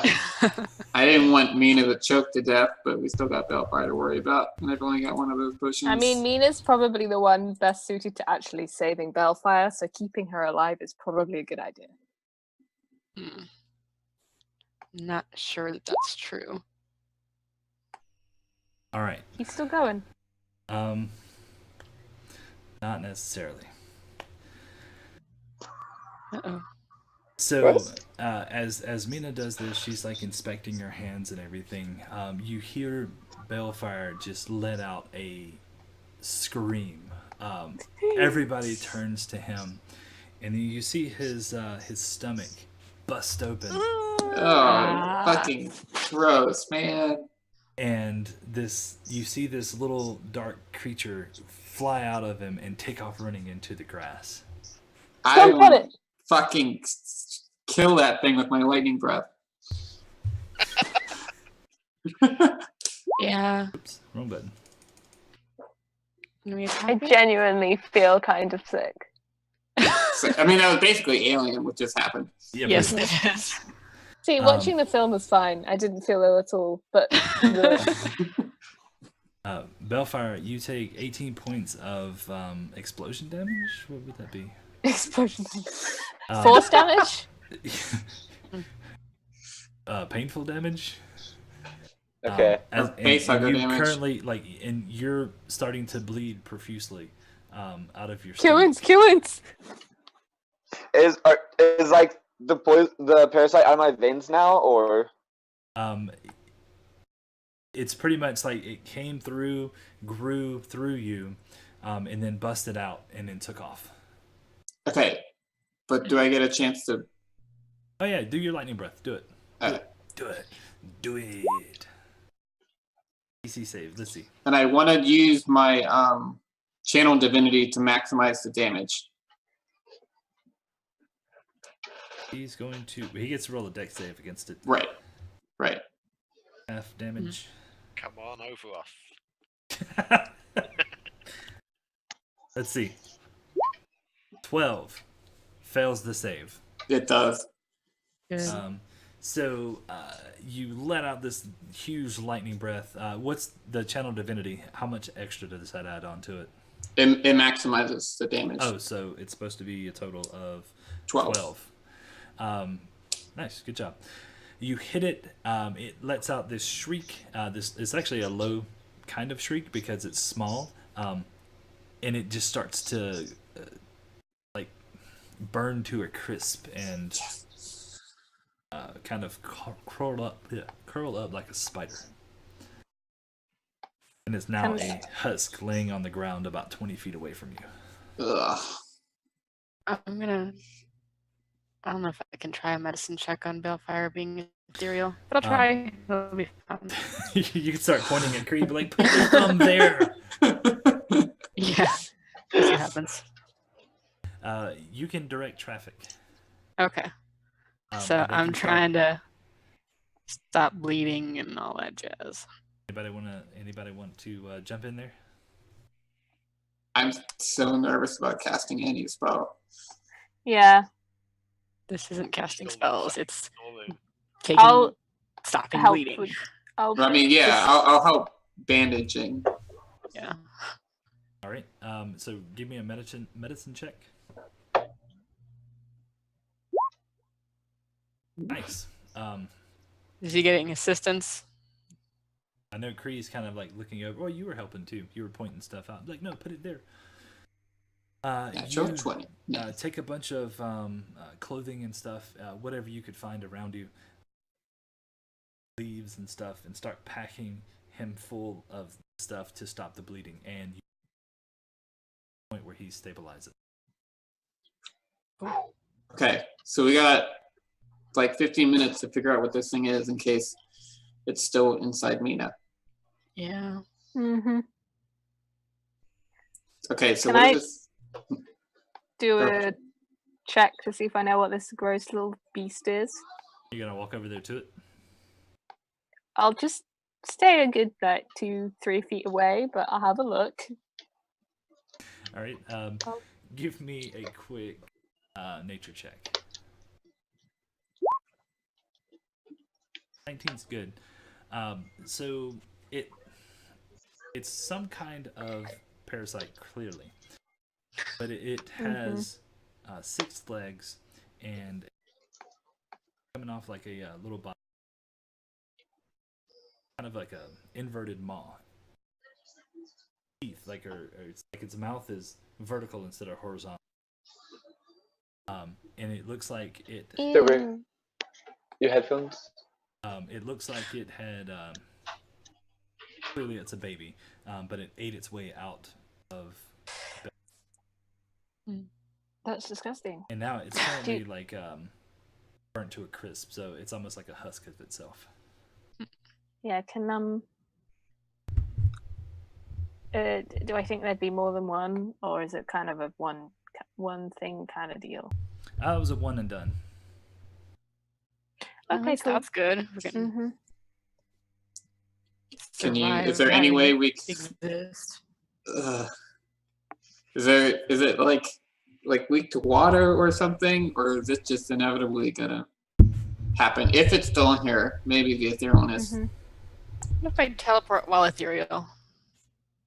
It'll be fun. You trying to Wanna do leave it it behind? Yes. That's exactly what I'm trying to do. I mean, if it didn't go ethereal with you, wouldn't it just like fall? Well, here's the thing. When she drank the potion, when she drank the potion, it was basically in her throat. Yeah, so it it would've probably had gotten- it too. Yeah, it would have gotten the potion as well. Why don't we just knock Mina out so she can go through the damage and everything, it'll bust out of her, and then we just heal her and it's fine. Does anybody And have she won't- sleep? No, but I have a big rock. God. Yeah, I was just like, yeah. Here's 20 bludgeoning damage. Delivering. Let's get really hammered. Yeah, just it's like when you drink whiskey because you don't have any painkillers or something. Yeah. For future Oh, reference, God. in my list of things to collect while plant collecting, some sort of numb the pain plant would be great. Mhm. From the pain. For any Bellfire ones. Yes. It is That's gonna be cool. really, Epic really one. hard to knock out while she's ethereal. Ethereal. Could we try and cut it out? She's ethereal at the moment, and so is it. Yeah. Right, but Yeah, it'll be interesting to see what happens because it doesn't necessarily have to be ethereal in the same place that it was while I was moving around. 'Cause True. Wouldn't it have, that's float out. true. I mean, if I move and it's ethereal, it has nothing to hold on to, so I could just move out of its way. Yeah, because it wouldn't know which way you're going to go. Yeah. And So if you it couldn't teleported, you follow might you. leave it behind. Yeah, because I mean, it's Yeah. ethereal, so it's not Also, holding on to anything. Talking about this, Kree's going to fly away because she does not want the ethereal thing to like move into her body and then become unethereal. That's a fair problem too, actually. I'm gonna teleport just to try it. It'll be fun. All right. So I'll Um, teleport. Can you like see it inside you? It's a good question. It's very difficult. However, when you teleport, Rogar, you can see this kind of like a wormy mass floating. Well, everybody avoid that for the next hour. It'd be like the worst game of tag ever. Yeah. Tag, you're it. You've got a parasite now. Oh man. Oh, Wow. So yeah, so it's not really going anywhere. It's just kind of like floating. I won't say it again because I don't want to make Jess sick over there. It's fine. Oh Oh, man. That So was a great response. I don't know what it is, but I'm I'm staying usually away not from- grossed out by many things, but parasites get me and it's horrible. Duly noted. Yeah. That's See gonna be- future parasites. Yes. Yes.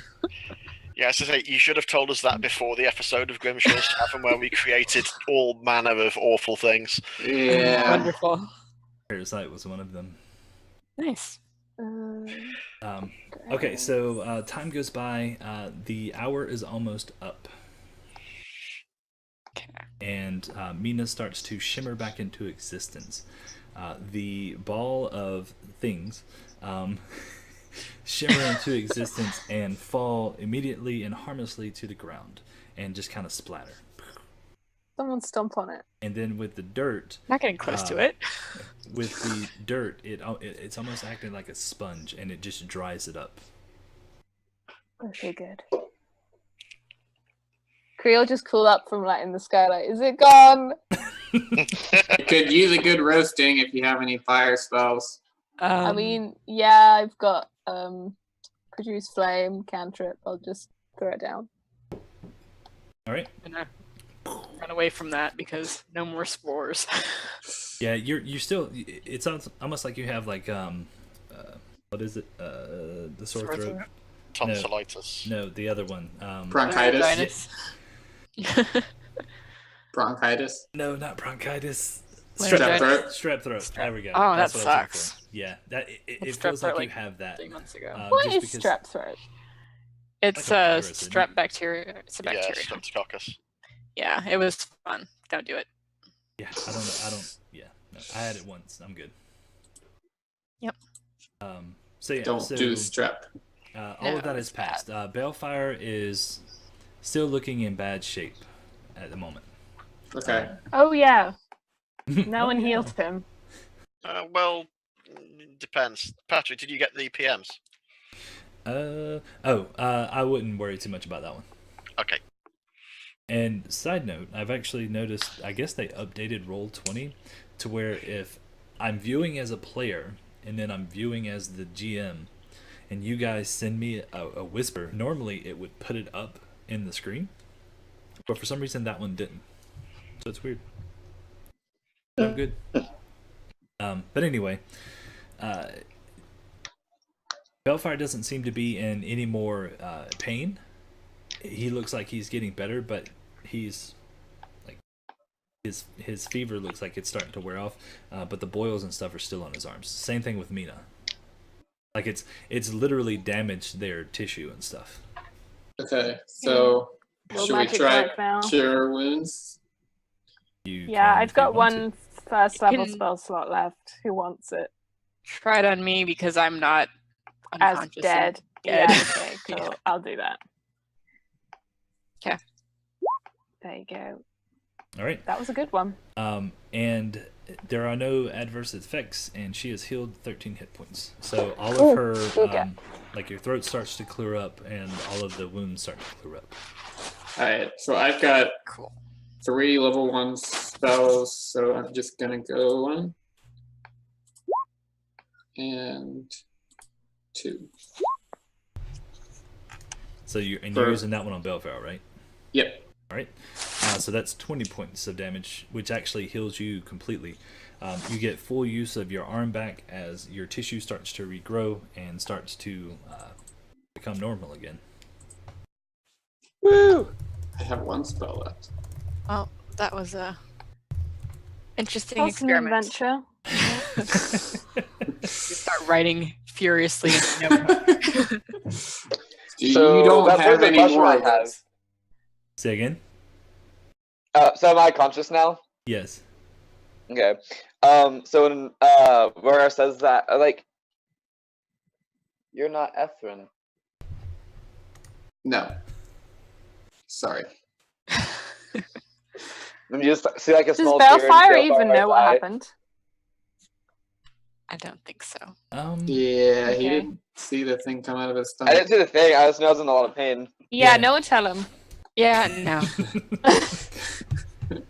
Balefire had a strange kid, and you killed it.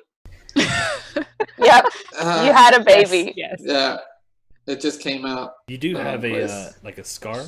The healing didn't manage to heal you 100%. You do have a scar on your stomach in the shape of a crude X, where something you don't know what happened.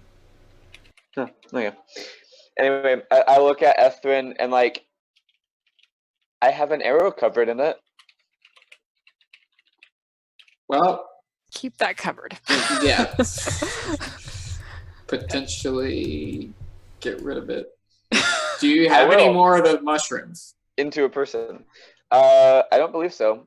I gave him the Yeah, ones that I had. y'all. Okay. Well, actually, I don't know what happened to the one that y'all was in my hand. I kind of look around. I see the arrow, but I don't see it. And then the other one got like all used up on the arrow, I believe. So no more mushrooms. Yeah, let's just never pick mushrooms ever again. I don't think What are you that's talking gonna- about? That's Mina is like excited about this. She's not gonna stop. Yeah. She's going back I- solely just for those mushrooms. I like take a small Yeah. cloth and like wrap the arrow in it. Make Because sure now you we know how to get rid of it. You do turn ethereal and you move. That's one way. I bet if you drank water, it would just like die. Oh man. Or alcohol. Or alcohol. We never did try that. No, we didn't. Mm, But Nope. definitely need to like learn this potion of Isn't it? because that was. It would definitely help with the pain too. How many back mono left over? You have 1 dosage. Okay, I'm gonna make another potion of resist poison just because I can. Okay. And that way I I'm mean, not so carrying long as around I have a back beast mono. shape available, you literally have an unlimited supply of guano, so don't worry. Well, I don't want to waste it, but I don't want to carry it around either. So before we touch any more True. mushrooms and all that stuff, can we go to sleep? Probably a good idea. Yeah. That was interesting. That was exciting. That is an experience that you don't get every day. Let's not do it again Mhm. today. All right. So is Arkin down with taking a rest? Yeah, definitely.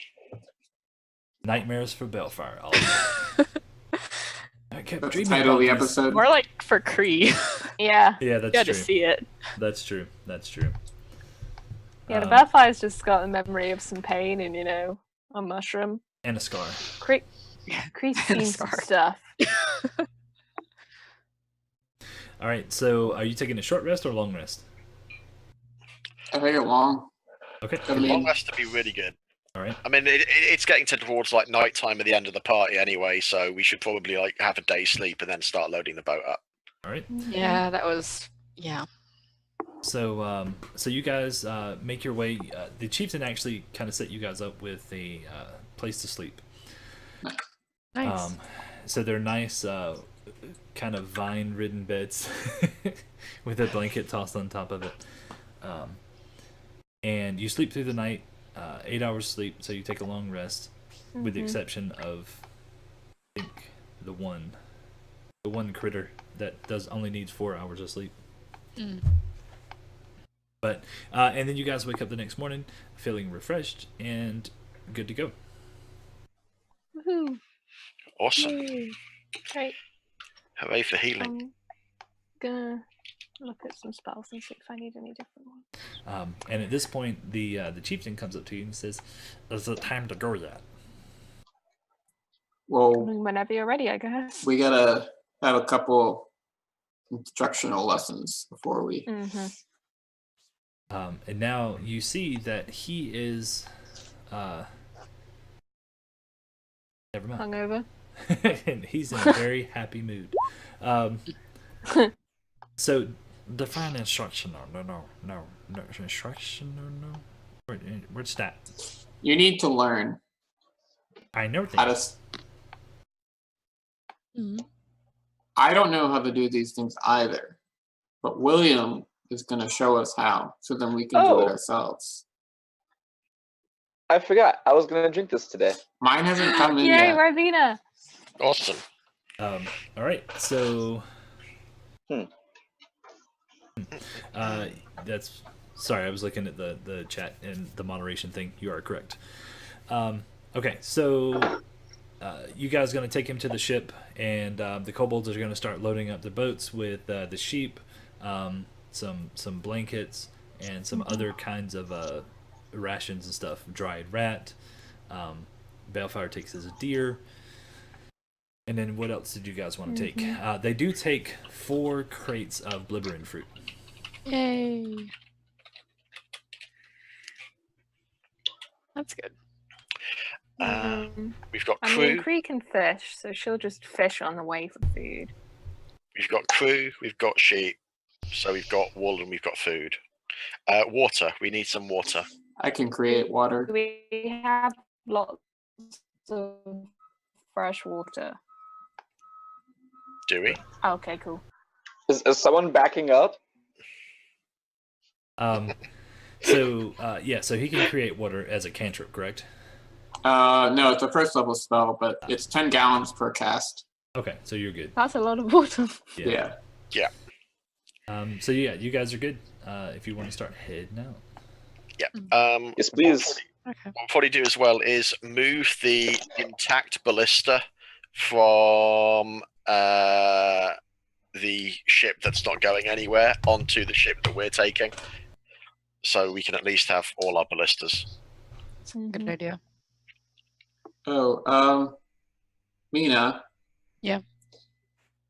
I woke up next to this, and I hold up this really big war pick looking thing. Cool. Do you mind telling me what this is? Sure. I can do that. It might take an hour. That's fine. I told you what it does, right? Yeah, but Okay. I figure we should. Yeah, do it the right way. Yeah. Alrighty.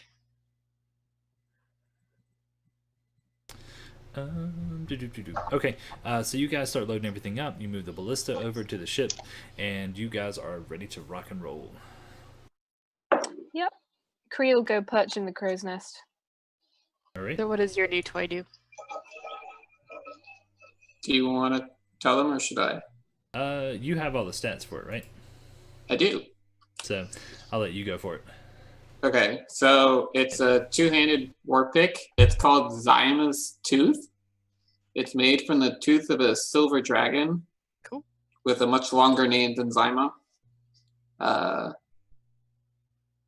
There's some fancy history if you're interested. It's a two-handed +3 war pick. It's 4.5 feet long. Yeah.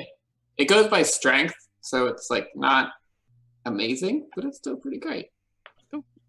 So yeah. Apparently, Melena was disappointed that I turned the captain's head into squash. But then she gave me this. So it's sort of sending mixed messages. Interesting. Yeah. Fancy. So if anybody makes a strength character after they die, it's a really nice weapon. Oh, right. So it does good damage. It does extra cold damage, and it gives me resistance to cold. Well, that's useful to have. Yeah. Alrighty. That is a handy thing to have. Yeah. Raid, you're muted. Yeah, apparently my While Patrick's away, I'm going to go and make some Ribena and join Reed. Oh, before you leave, Graham, Jess, I'm gonna take a sip of the Ribena. So here we go. Yeah, enjoy it. I don't actually like Ribena, but enjoy. What is Rabina? Oh, Nina, you need to watch last week's episode.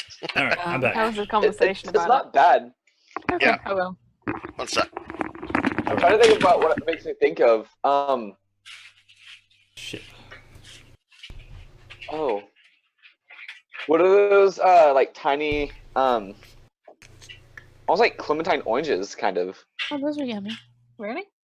Yeah, that's what it makes me think Weird. of. Oh, nice.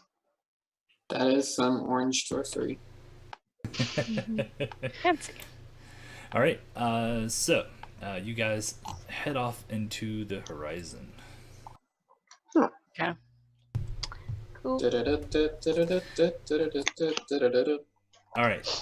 Since we had the whole Okay.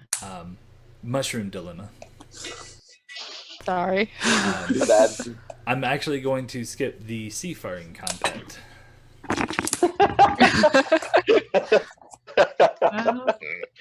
Because that was combat in itself, and all it was a mushroom. Yeah. Okay, so you guys travel for a long period of time. I say a long period of time. It takes you about, I forget how many days it was away. I'm gonna say it takes you, at the rate you're going with the kobold and everything, it's gonna take you about a month to get there. Probably maybe a little bit less. But during, like, oh wow, What is that? what the heck was that? Graham? I think it was me. Hmm? Oh, was it? Shouldn't be. All I did was What drink. was it? I don't know. It was like something scraped up against somebody's microphone. Yeah. It's not mine because mine is static and nothing touched it. No, you're good. You're good. It sounded like just somebody rubbed up against it or like clothing or something. All is well though. It was just very loud.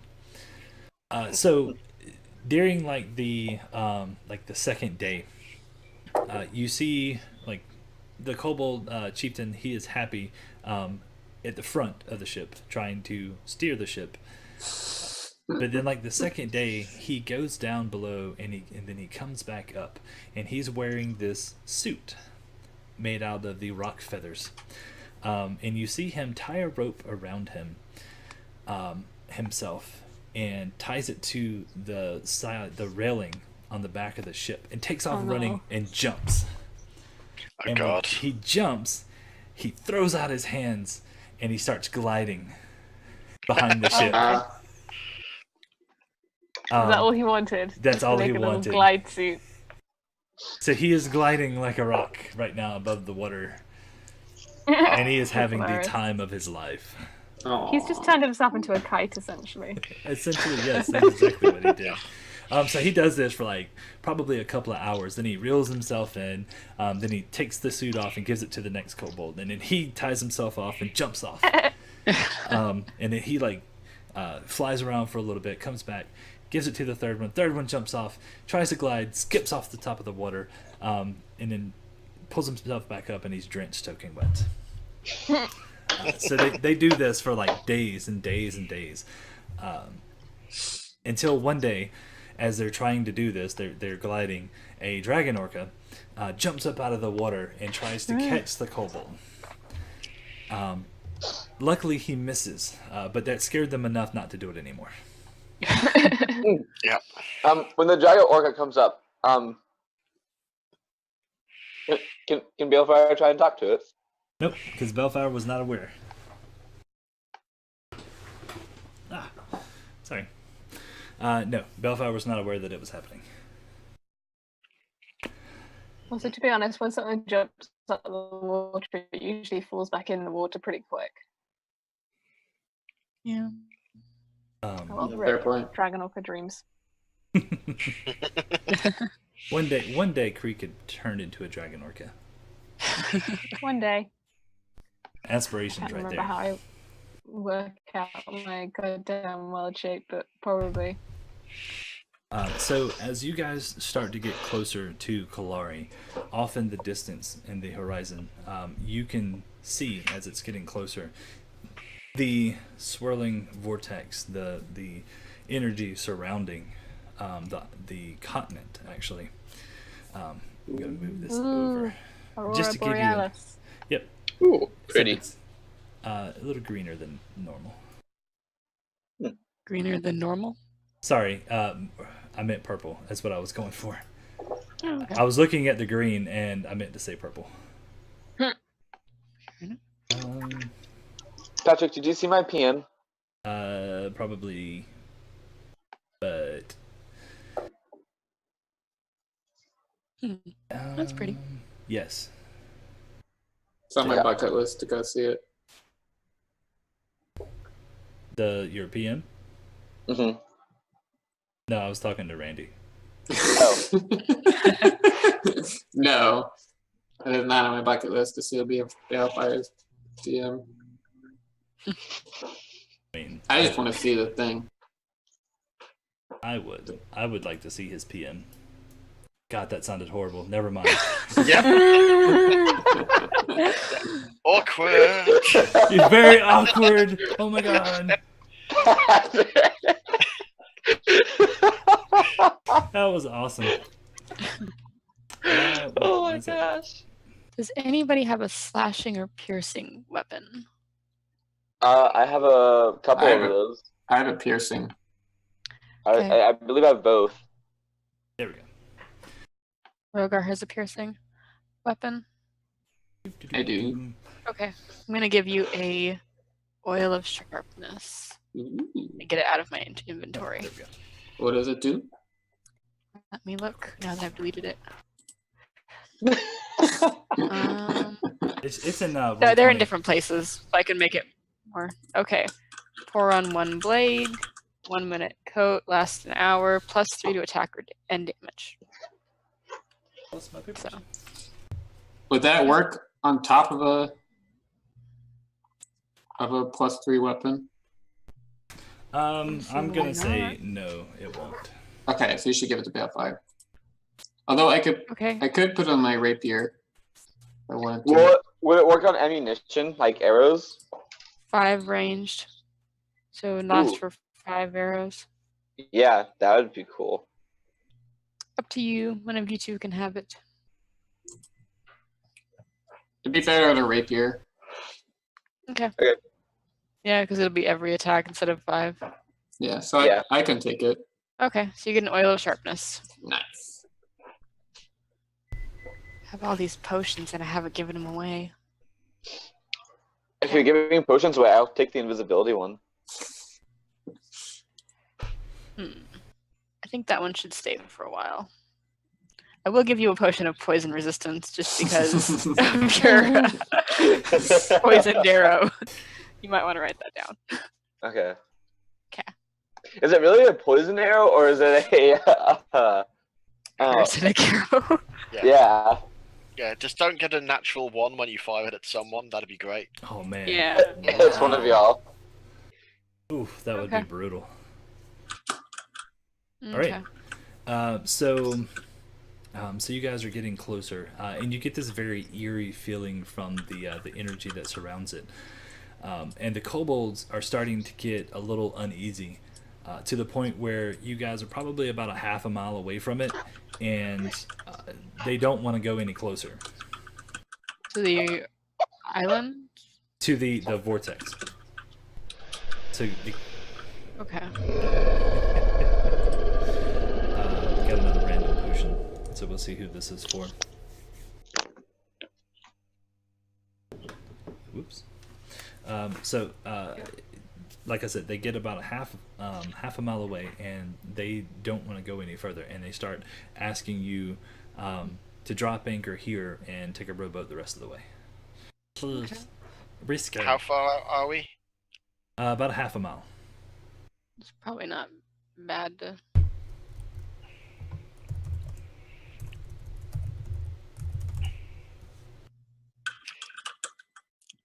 Okay, but wait here till we return.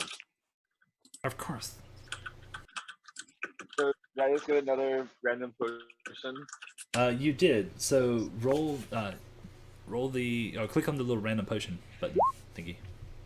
So let's look at the I've label. been liking these little potion things. They make things interesting. One of the kobolds bring you a potion and says, "Here for good luck." Uh-huh. On. Oh Jacob. man, this is gonna be funny. Let's see. I like it already. Where's? Interesting. Okay, so he hands you this potion. The liquid, it's in a clear glass bottle, a small little square bottle, and it's a light gray in appearance. The label actually has a doodle on it of a stick figure man that you can clearly tell it's a stick figure man, and then it is scratched out. Like they did use charcoal to do the stick figure, and then took a white chalk and scratched out the top of it, like over the top of it.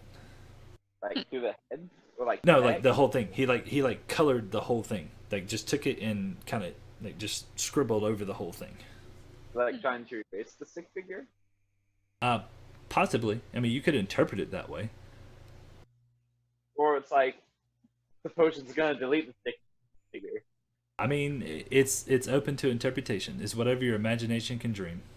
Visibility. Does the potion do whatever my imagination can dream? That would be bad. That's called Wish, and that's a level 9 spell. Yeah. A potion of Wish would be, Scary. yes. Yep. Not knowing that it's actual wish spell, and you Oh, drink God. the potion, and like the next thing you say comes true, no matter like what it is. Ah, It'd be really fun if Mira had 2 arms and legs. All right. So he gives you that potion and says, "Good luck. Wow. Have fun out there. we'll try. Bring It's me also- back a present." A present. Bring me present. You understand, right? Yep. Do you We want anything in essentially have a particular, ship full of like children now Yes. that want gifts constantly. Yes. Yes. Yeah. All right. They're trying to give a random potion to the DM. That would be fun. Yeah. All right. So you guys are going to jump in the rowboat and start heading towards shore. Before we get Sure. in the rowboat, are there any shadows on the water? Are there what? Any shadows beneath the surface of the water? Give me a quick perception check. It is kind of nighttime, so the light from the vortex is kind of lighting up the water, so you'd be able to see it. You don't see anything. Was that with the 14 or 22? The 14.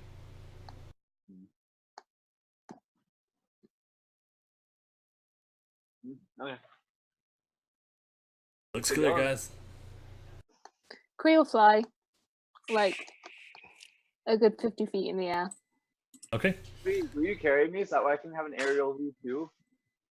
I don't know how heavy are you. Kree's not very strong. I mean, she's not weak, but she's got 11 strength, so that's a 0 modifier. You could turn into another larger bird, maybe? I can't turn into flying animals.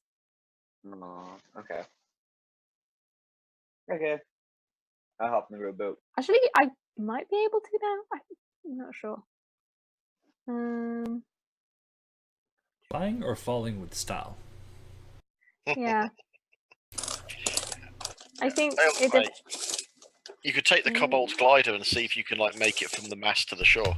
Yeah, and I could just pull you along. If Kree flies fast enough, I can just. Yeah. Ooh, I asked the kobold leader, may I borrow your suit? Sure, but it won't fit you. It's only made for kobolds, and you're bigger than kobold. Yeah. It'll be right. Just get in the boat. I'm reading my wild shape, and it says I don't have any restrictions, and I fly anyway. I know you have restrictions in wild shape when you're circle of the land, but I'm not sure if it's circle of the moon. Let me get on my player's handbook. Can I have a look? I think it's only restricted to size. It's restricted to CR level for me, and beasts only. So, druids. I will find it. Carry on. I'll find what it is in a minute. Alright. At second level, you can't have flying or swimming. At fourth level, you can only not have flying. Oh, okay. I fly myself anyway, so it's not too much of a thing. Right. Yeah, So you can transform no, into I get it. anything as long as it doesn't have flying. Yeah, and I can fly when I reach 8th level. What's Mina doing? Waiting to get on the boat. All right, go for it. Yeah. Okay. Cool. Boat time. Arkin. Going for the boat. Bellfire. Pharaoh hop in the boat. Kree is flying. Mm-hmm. Belgar. Oh, you're muted. Yes, he's silenced. My dastardly plan worked. All right, so you're on the boat. Yeah. So you guys start rowing. You get within 15 feet of the vortex, the energy field, and you remember that you need the coins to get through. Mm-hmm. Right. We all have one, right? Yeah, everybody should have one. Do you? Yeah. Just Kree. Yeah, she did. Do She I was have there. one? I think I do. We had 6 coins. Yeah.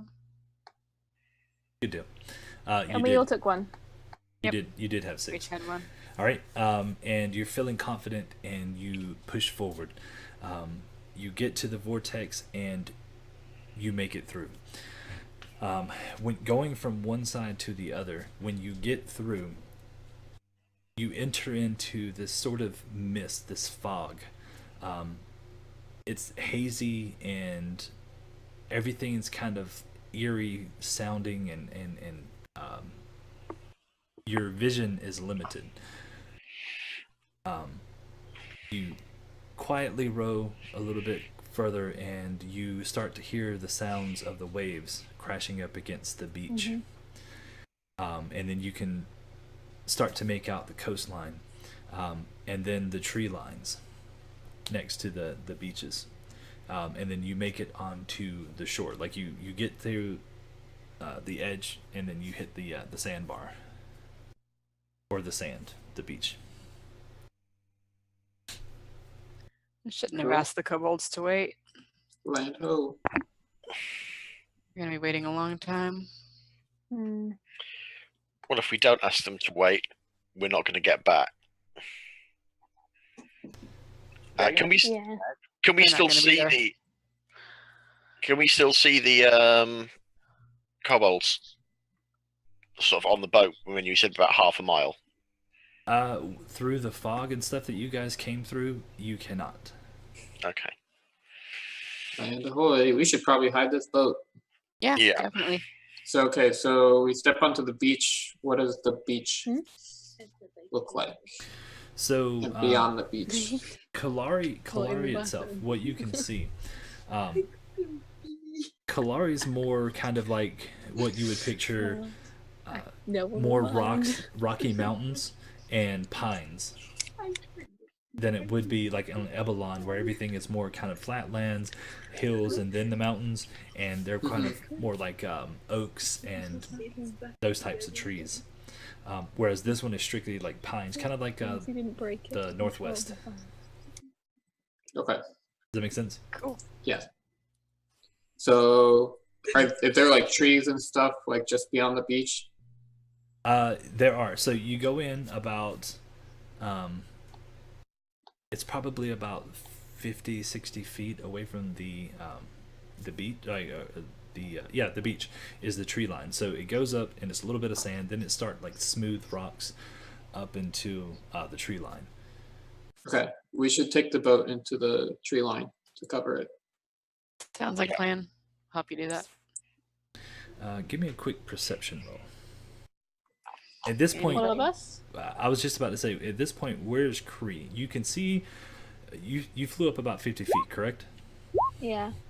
So I'm not ridiculously far away, but if someone was walking on the ground, they wouldn't hear me unless they had that bat hearing. Oh, jeez. We're all average. We got a So- 14. You can make out vague shapes on the ground. You can tell that they're carrying the boat into the tree line, Yeah. but once they get to the tree and get into the trees, you can't see them. Oh, okay, I'll swoop down then. All right, and And give join with me them. a perception check. Yep. Perception is my best skill. Please be good. Oh. Okay. I mean, that was a 5. Wow. Oh, was it really? That's pretty. That's pretty impressive. Yeah. It's a good job we've got some people with +7s, because yeah, otherwise that was bad. Yeah, just my growth was 7. All right, so Wait, is it dark? in nighttime? here, yes, it's like when you guys were coming in, it was more like dusk, almost dark. And then So is so it, like, once you get into Nighttime, here, night? yeah. So once you get into here with the fog and the mixture of that, the I don't vortex have kinds dark of vision, Me neither. so I see nothing. the vortex kind of gives off a light. It's kind of a dim light, so you can still make out shapes. I'm gonna cast dark vision on myself. Okay.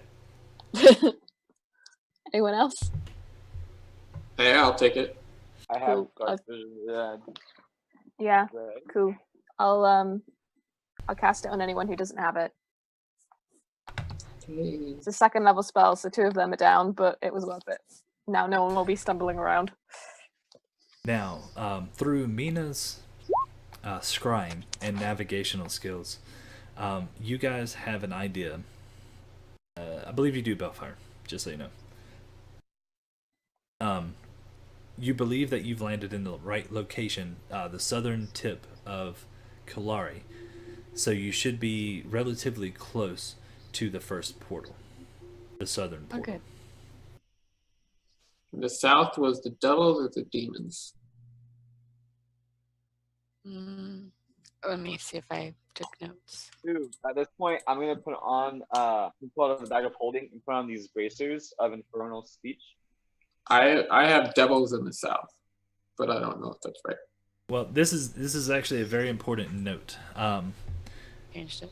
Rogar missed the entire conversation with Talissa. Didn't he? Talissa? Yes. The Dragonborn Paladin. Yeah, about how it's. And what did Talissa say? Well, when Mina was scrying, the beings that she perceived to be demons and devils were actually factions from the Penumbra. These portals lead to the Penumbra and not to hell or the underworld and the abyss. Talissa verified this because she had actually been in a party with Michael Versick during the Dragon Onslaught. So she was privy to information that you guys aren't aware of. Gotcha. Okay. Yep. Great. Make sense? Yes. I don't like this. Well, You don't like do the we Penumbra? want to scout out the area or head straight for the portal? I mean, we should probably be cautious Yeah. Say, I'm doing stealth. because I can use my last second level spell slot to cast Pass Without a Trace. Yeah. Ace, I think that's second level.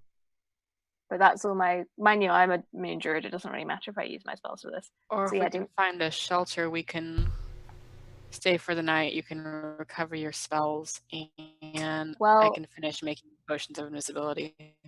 The thing is with the Penumbra, like, what if it just is like an eternal night kind of deal? We're not in the Penumbra, right? There's just portals. We're not to in it. the Penumbra. We're in not? Kilari. Yeah, They're we're not. not in the Penumbra. Correct. There's There are portals. gateways that, Oh.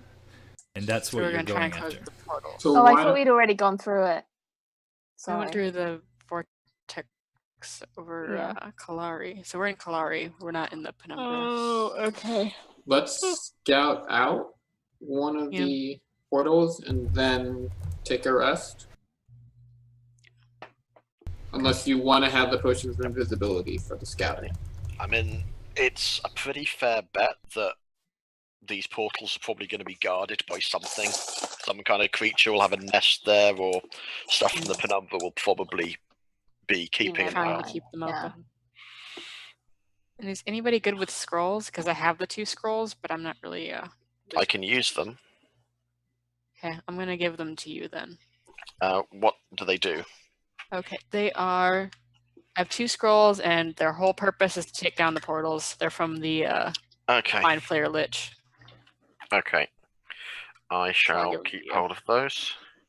Ooh, and can I find you a rock so that way you can use the other scroll to make it say, "Help me! I've fallen and can't get up," to like attract like demons or other things. Well, That that's my scroll. So, Oh, the magic, the magic one. Yeah. Yeah. Mina, you were there during the conversation with Talissa, correct? Yes. So, and you kind of have read some stuff about the Penumbra. Does anybody remember one of the key things she said about the Lyceum and the vortex and these portals to the Penumbra? Like, who created them? Lyceum. It was the Mind Flayer Lich thing. Which is also I see them. Undead. Yeah, that's true. It's undead. um, Psionic. he had so when you saw the Lich, he had the appearance of being undead because he had tied his life force to the vortex, and it was slowly taking his life force. So that's why he had the appearance of the undead. Now,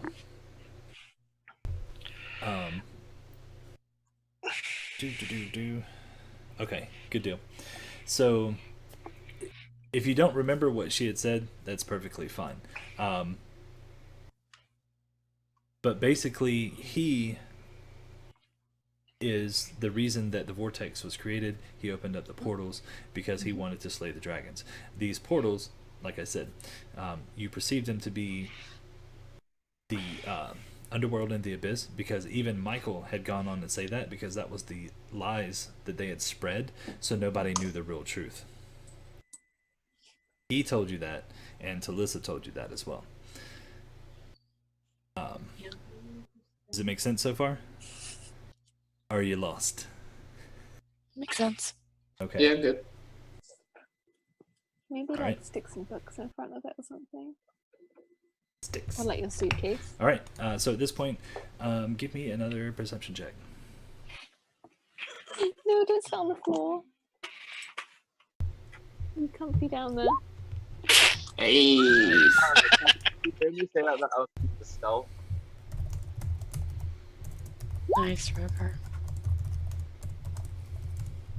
All right.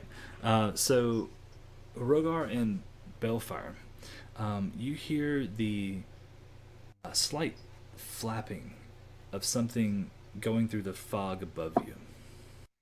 How like big does this fucking sound like? Is it something huge or small? You're not really sure. You can perceive it that something is maybe just kind of doing like flying around up there, occasionally flapping its wings.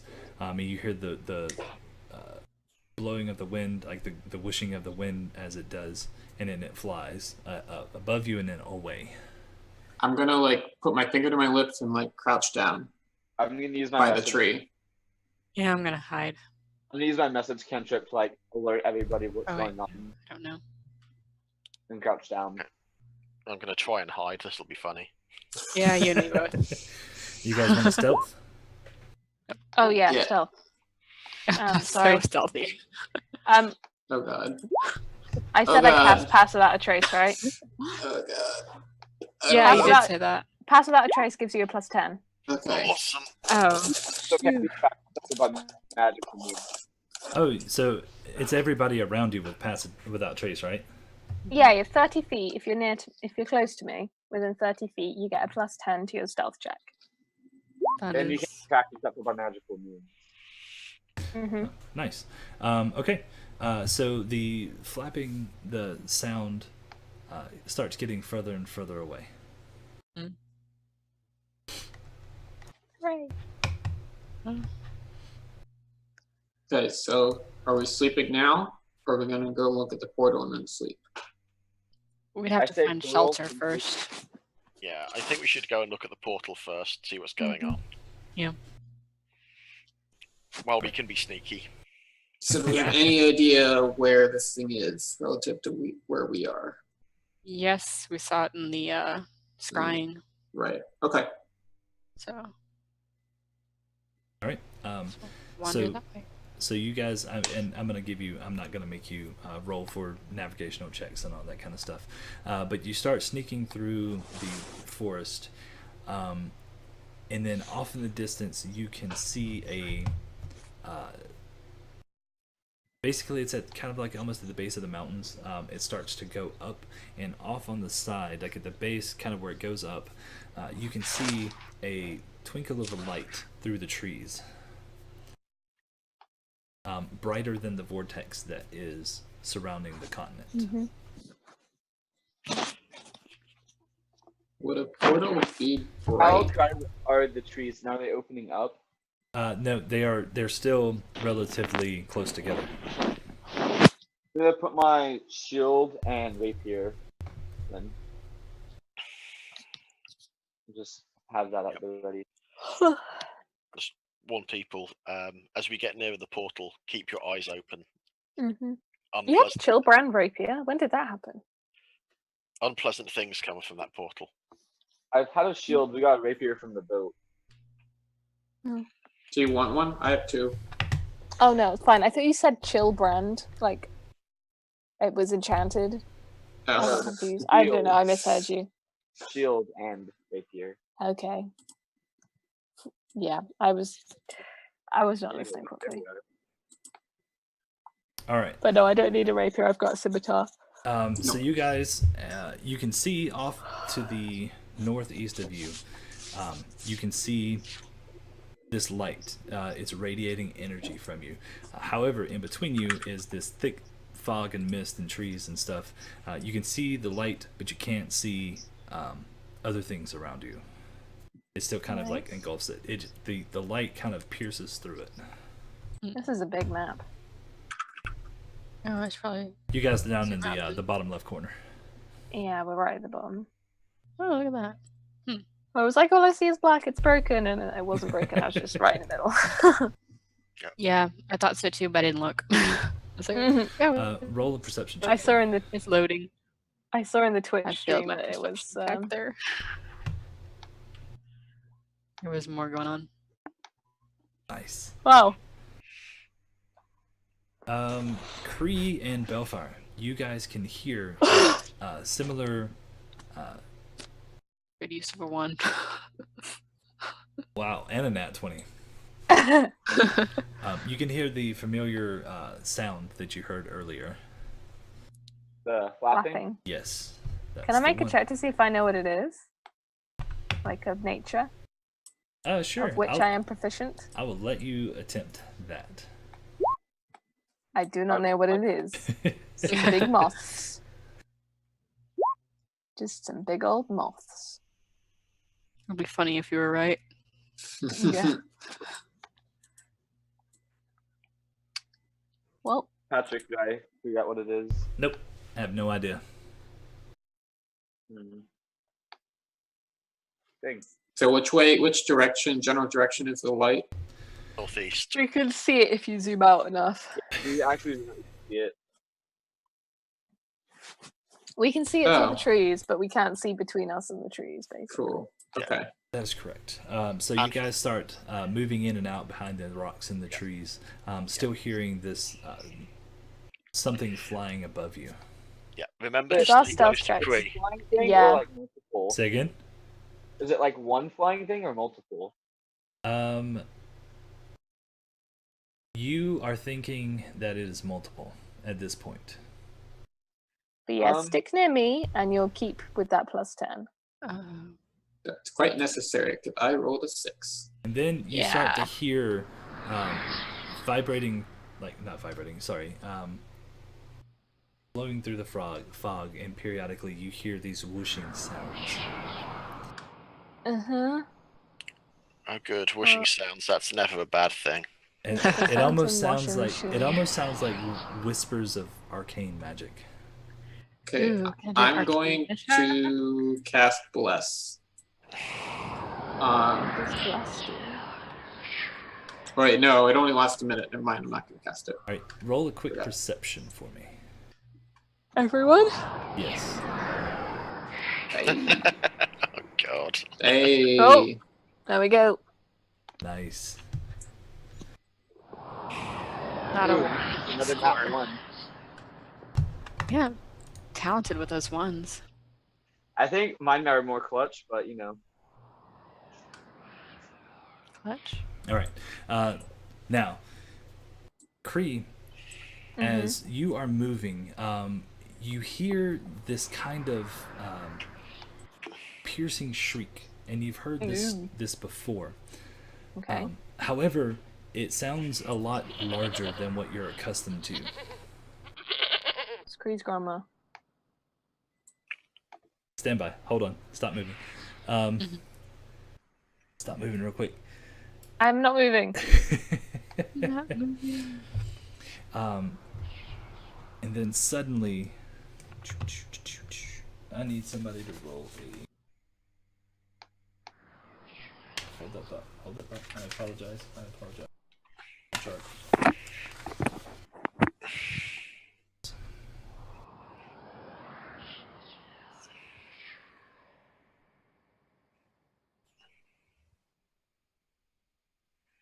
There it is. Give me a quick D20. Anybody? Damn it. Nice. You got a nat Nice. 20. Nice. 2 in a row. However, unfortunately, it's not what The you would first want one. it to be. Kree, as you hear this winged sound above you, flying through the air, you feel something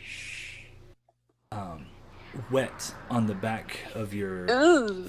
feet, or like your back of your leg, as you're walking, and Bellfire, right in front of you, you see this goat appear, and it licks the back of Kree's leg. Hey, goat. And then suddenly it just goes, "Bah!" No. And you hear this shriek coming from the fog above you. Can I slap the goat's ass so it Yeah, runs just- away? Throw the goat out. Like, run into the dark. And then, As soon as Joe like appear in front of me, I'm like jump back behind this rock. well, Kree, you rolled earlier, and you've recognized this sound before. However, it's much larger than what you've heard it. And you recognize it to be a sound of a bat. And then swooping down. Amazing. Swooping down. Getting ready to beast shape. Whoop, whoop, whoop. Actually, Swooping no, these down things can fly. from the direction north of you are these 3 bat-looking, bird-like creatures, similar to what Kree looks like. Essentially, they are bat-like Aarakocra. And they have this vicious-looking face, this nose that peels up kind of like a fruit bat, and these teeth and these red beady eyes, and they are swooping down towards you. Oh, how cute. I mean, I am going to pull up the initiative, and we're going to roll initiative. woo. Only if you want to, though. You don't have to. I'm getting some special rolls in today. Oh, I rolled a 20, but I didn't click on my thing. Yeah. And that's 20? Can I? No, Yeah. initiative 20, but I didn't click on my thingy. Can I just write it in? What the That's heck right. is 6.8? 6.18?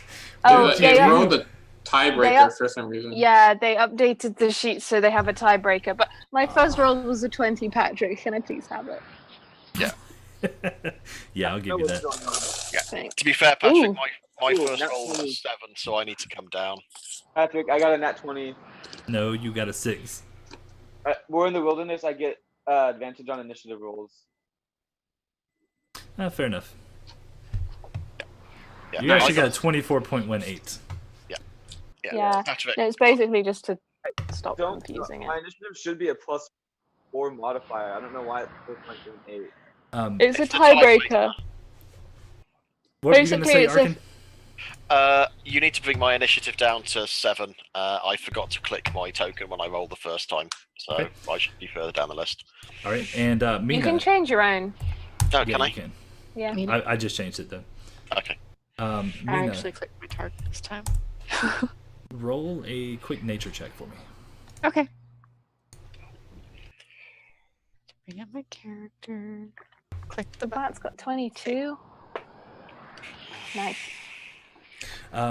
Okay, so you've read about these creatures before, and you being fascinated with all this kind of stuff. You recognize them to be they're called I can't even remember the damn name. I apologize. Hukala. Color. Okay. Hukala. Hukala. What And- do we know about them? They have a sonic ability. Clearly, they are bat-like, so they can see in the dark, and they use sonics. Sonics, Sound. not psionics. Use really loud things. I say this out loud because there's no sense in being stealthy now. Okay. No And- Are they? What do we know about them? Like as creatures, are they just gonna unfriendly, friendly? Because I mean, Being Priest? from the penumbra, they're definitely going to be hostile. Pretty much all the creatures that come from the penumbra are, in some way, shape, or form, corrupt. okay. So just pass on it a little bit, and they're from the Penumbra. All right, and Great. Bellfire, you rolled nat 20 on your initiative, so you actually get two. You get your surprise and your first action. In the surprise round, do I just get one action, Correct. or do I just like take it out? No, you get one action. Okay. I will shoot this thing twice. How are you going to shoot it? You have your rapier and your shield out. Oh, you're correct. I will put my rapier away, pull out my bow, and fire away. All right, go for it.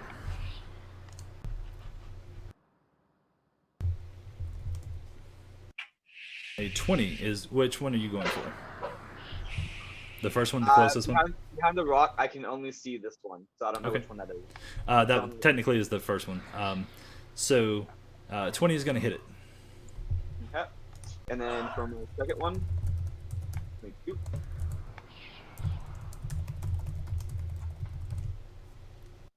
So it'll take 17 damage on the second one, and Nice. 12 on the first. That's the one you should have poisoned. 29 damage. What? So you release 2 arrows, and it hits it dead on.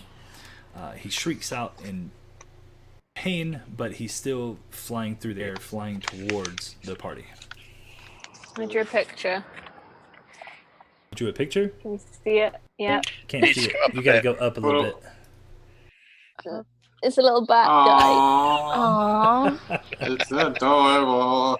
Yeah, these look Why a are they little more attaching vicious her? than that. Oh. It was a good try, though. All right.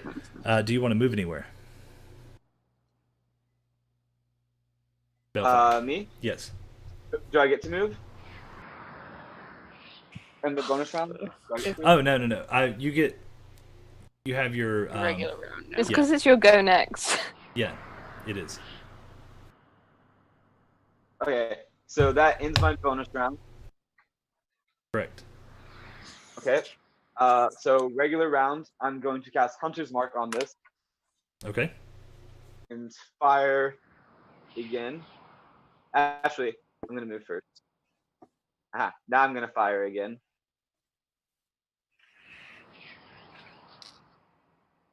Nice. Rolling pretty damn good. So it's gonna take 13 more damage. Okay. It is still up though. Okay, and I'll take my second shot at it. Ooh. Does 11 hit. 11 is going to miss it.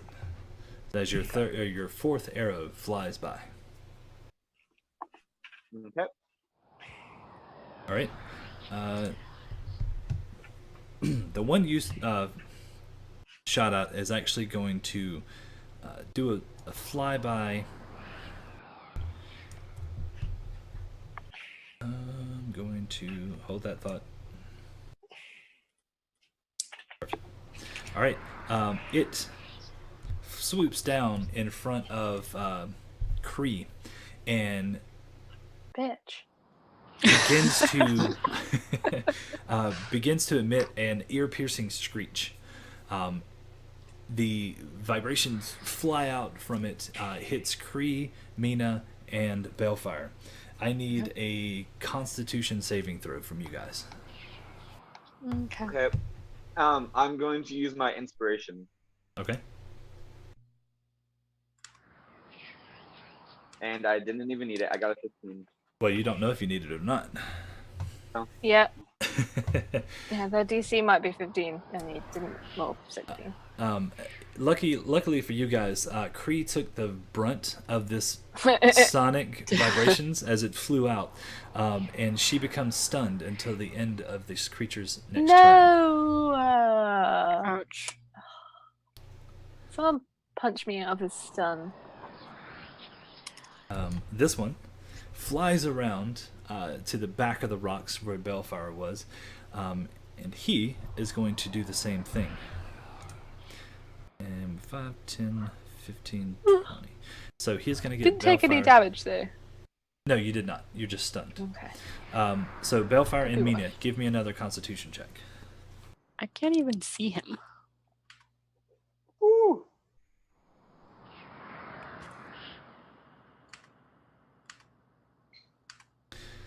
All right. And the way I understand what you're saying, Kim, as far as like the way Line that of sight. the line of sight is, but he's actually up in the air, so when he emits the sound, it actually goes over the top of the rock, and it hits you, and you are now stunned as well.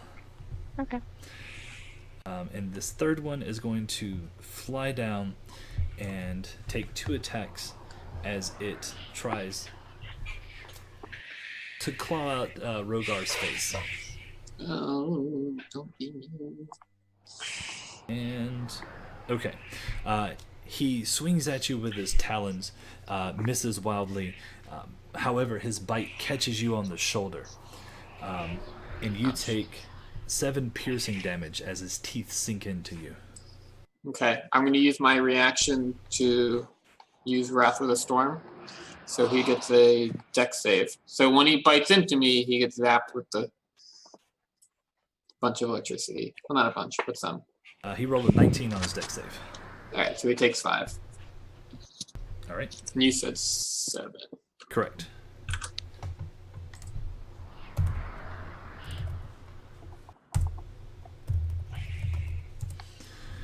All right, and that is all of their move. Kree is stunned. Mina is stunned. Rogar.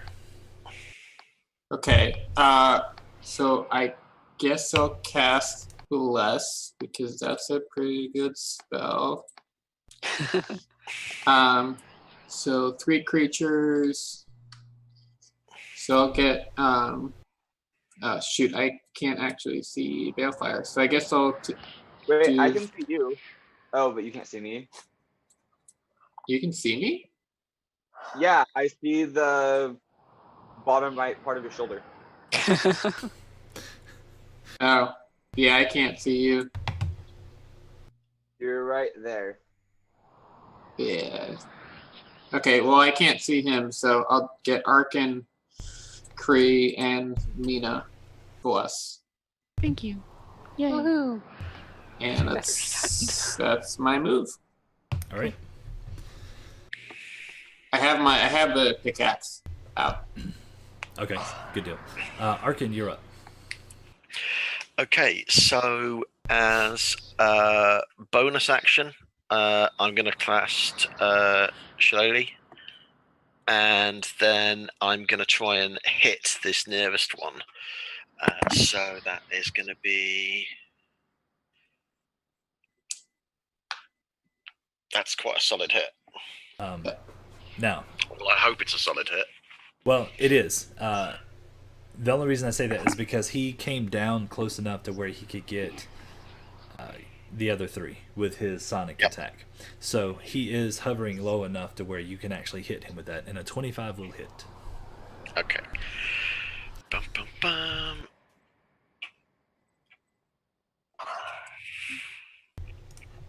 Not the heaviest damage roll, but All right, but it does work.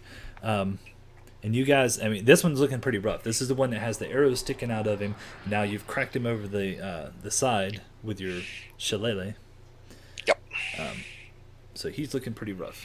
And do you want to move anywhere? You moved 5 feet to get to him. yeah. Yeah, I'm going to move out this way. All right. Now he will get an attack on you. Good. Gotta hit me. Come on. 25. That is definitely a hit. And you take 14 points of slashing damage. Ow.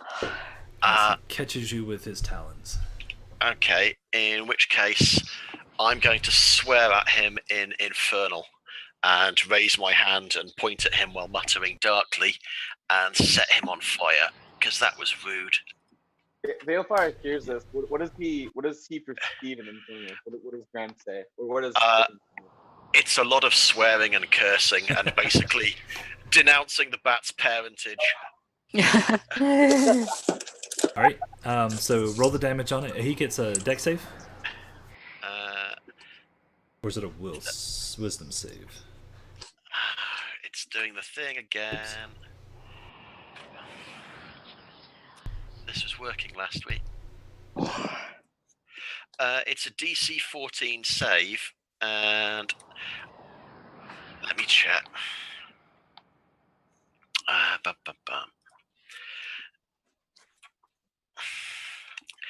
It is a dex save. All right. Hopefully they're not Overoth. And he is. He is Overoth, is he? Yeah, he rolled 11. Okay. It's not a 1. In which case he takes 17 points of fire damage. Outstanding. Okay, so the flames wrap around him, and he takes so much damage that he falls into this, falls from the sky, and he is now a burning corpse on the ground. Excellent. That was a painful way to achieve it. Yeah. But successful nonetheless. Yeah. Yeah, was it 19 points of damage he did to me, or 14? 14. Cool. Yeah, 14. Ew, damage. All right. Bellfire, you're up.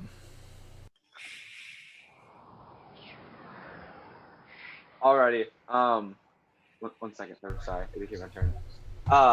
So is this one still up? Correct. No, he is down. Sorry. I will Down. Okay. mark him. So seeing this one right behind me, I'm going to shift my hunter's mark onto it since it lasts for an hour, and I can move it once the current creature was cast on. Health hit points become 0.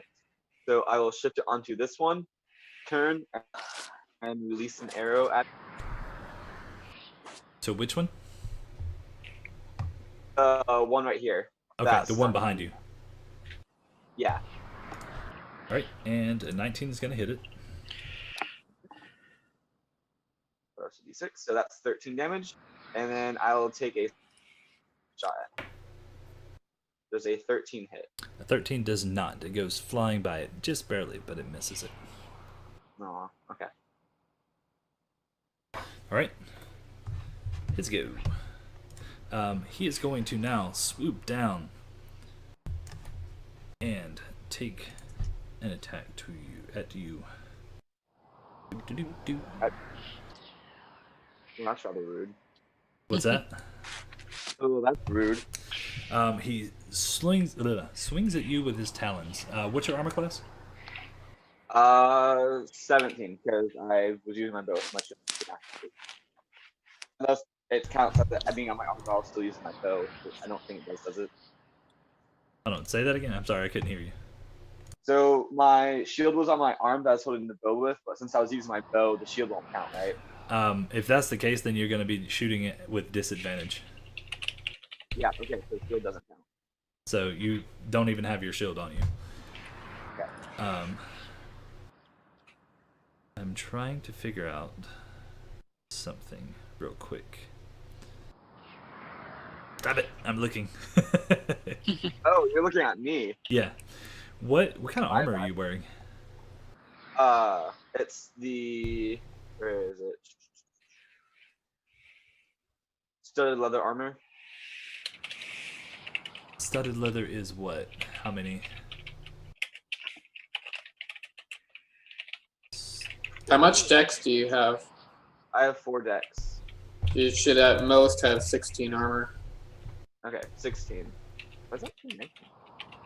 Because you should get 2 from your armor and 4 from your dex. If you're wearing a shield, you can go up to 18. So it should have been 18. Maybe I just accidentally hit a 9 instead of 8 earlier. 16. So he's actually going to hit you with his talons, and you take 8 points of slashing damage. Alrighty. But he does miss you with his bite. Whew. All right. The one in front of Rogar.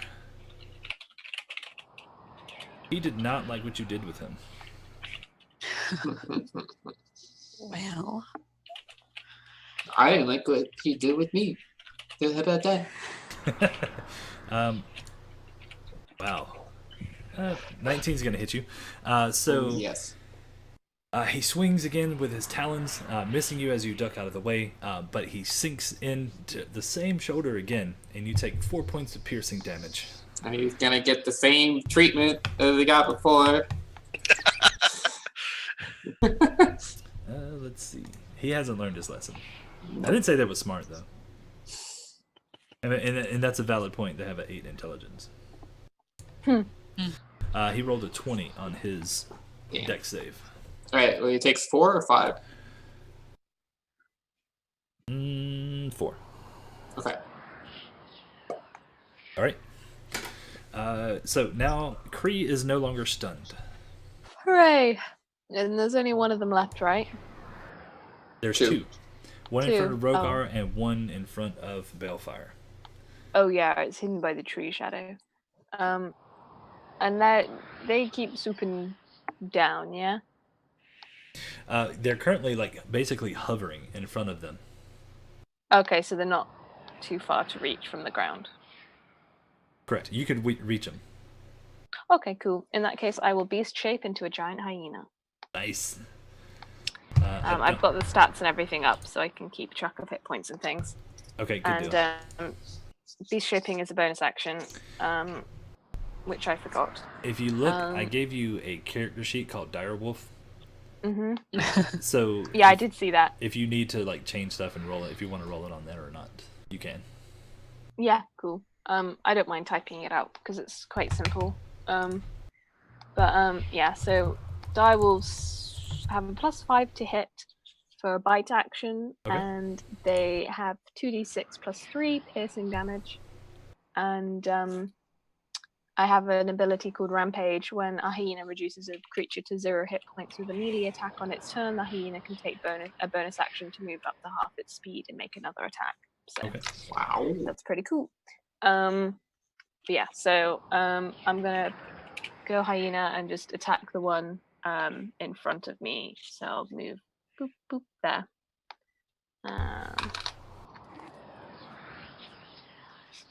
That's really cool. And I Wow. crit it. You definitely did. So that's roll. So am I rolling one extra dice, or do I double it? So basically, you max out your first set of dice, and then you roll the Okay. damage again. Okay, cool. So 2d6 +3 So, for the first. so 15 plus whatever, and 15 plus 2d6 plus 3. Yeah, I'll roll the 2d6. 2d6. Yeah.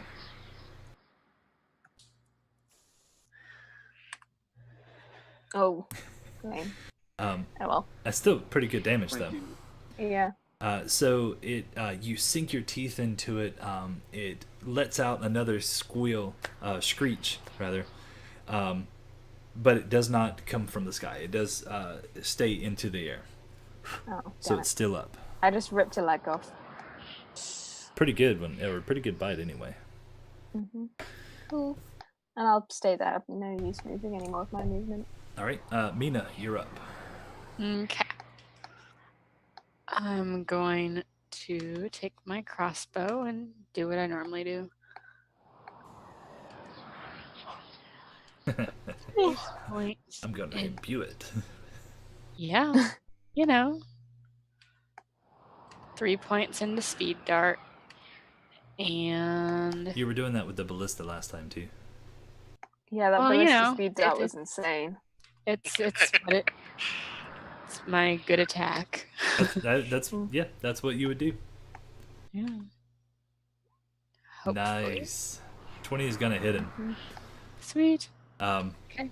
All right, so 3d10. slash roll 3d10. Whew. So explain to me how you kill it. Well, level my crossbow, aim, fire, little bolts, cackling with energy, hits it. So it's laughing as it's flying through the air. Energy. Energy. Oh god. She said cackling with energy. Yeah. Sorry. Instead of cackling. It's all good. So happy I'm full of energy. Yay! It's very happy energy. And then the Hakula gets hit, flies, flutters, and then rolls onto the ground as it falls out of the sky and dies. He is actually going to roll this direction, away from Rogar, not on top of him. Cool. All right. Is that preferable?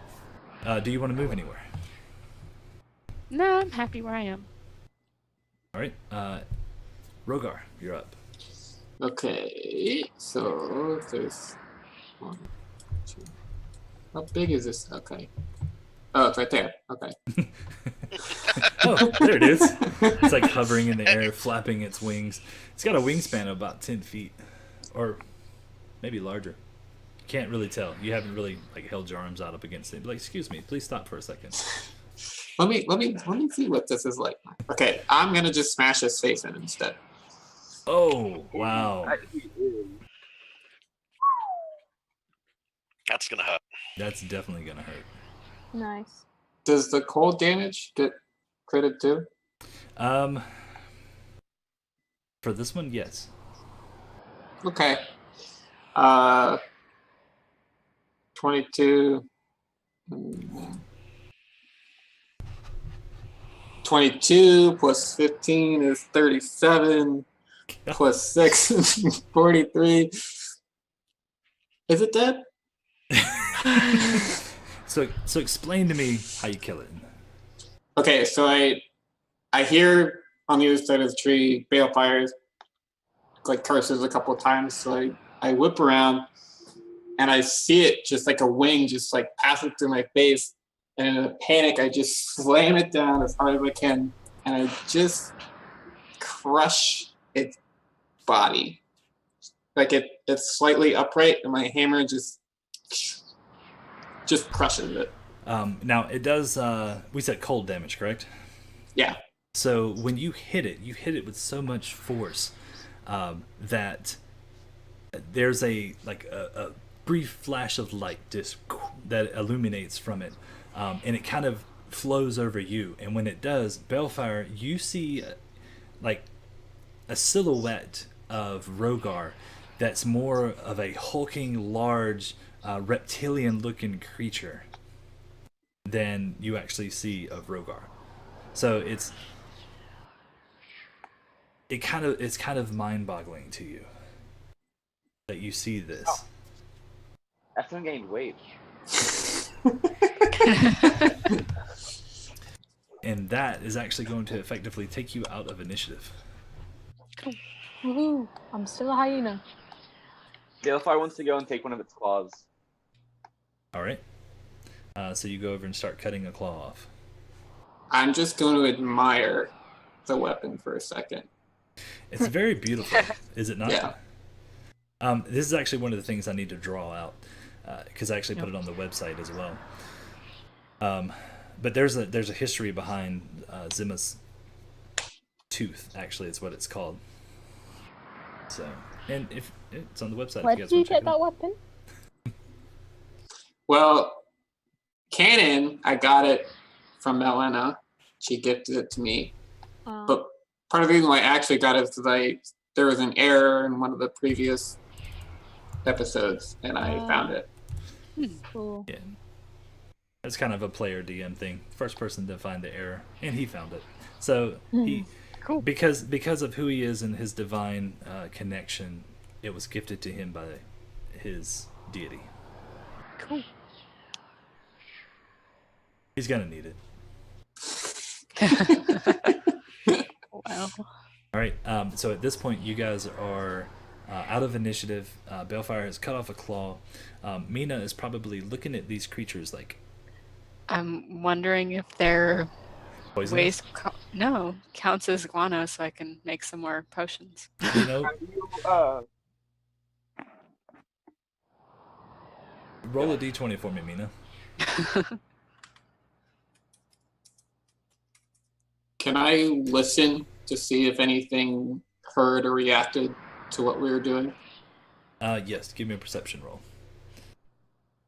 And your answer is yes, Mina. You think that this would pass as guano for any kind of concoctions you wanted to make. Well, I guess I'll collect some. The only sounds you hear, Rogar, are the sounds of the portal. Okay. The energy flowing around the portal and through the portal. As a hyena, can I do like a smell check and see if I smell anything suspicious? Sure. Go for it. I I don't know what that is. It but would be I keep perception. my mental stats. So Outside of the bat smell, nothing out of the ordinary. Just it's very like a very foresty type smell, and surprisingly, I forgot to actually mention this when you guys were traveling through the forest. Granted, everything is dark. You would think that the trees would and the vegetation wouldn't have enough sunlight to grow, but it's actually thriving pretty well. okay, maybe there's a lot of nutrients in the ground or something. It could be that the vortex itself is giving off enough quote unquote artificial life to sustain the vegetation on the ground. Or this Magical life? vegetation's not native to Kilari and it's come through the portal. Oh, I can look at it and see. So I finished collecting guano. What's the name of this piece again so I can put Claw of Blink? The Hukala. Hukala. Hukala. Mm-hmm. Okay. Or the Hukala. That's probably what I would have said if I just looked at that. I'm going to go and reclaim as many arrows as I can from them. You can get 2 back. Okay. I think you shot 4 or 5. How many doses of guano am I able to collect? I shot. Asking the important question. There's a portal over here to the penumbra. Let's collect guano. Potions of poison resistance are useful. Give me a. Let's see, what did you roll? You rolled a 16. Mm-hmm. Give me a D8.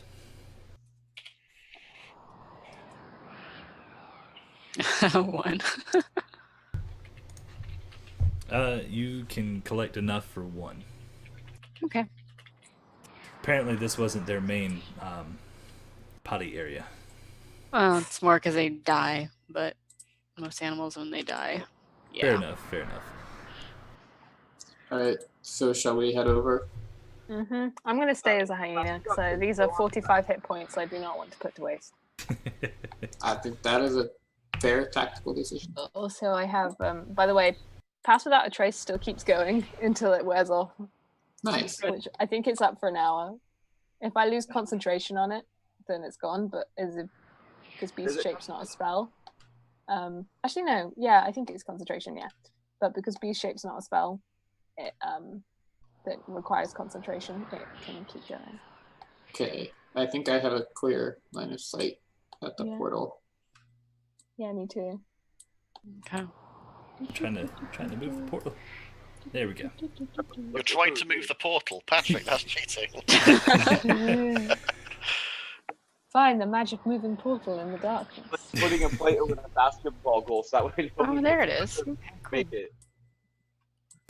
Okay, so as you move closer, you can see that the energy radiating through this is like this pinkish purplish, just kind of flowing and waving through it, but you can't see through it. You can't see into it. At this current moment, there's nothing coming through it or anything of the sort. Where is Arkin? At the back, behind everybody else. But you were the one with the scroll to close the portal. Yep. That's one of the reasons why I'm letting you guys go nearest first. Okay, I'll go now because I've got 45 extra hit points in me. I'll go because my character has no sense. I have a bow. I'm gonna stay back in the shadows. All right. So, Rogar, give me a quick perception roll. Very nice. Okay. So hold on real quick before you guys start moving. Okay. Damn it.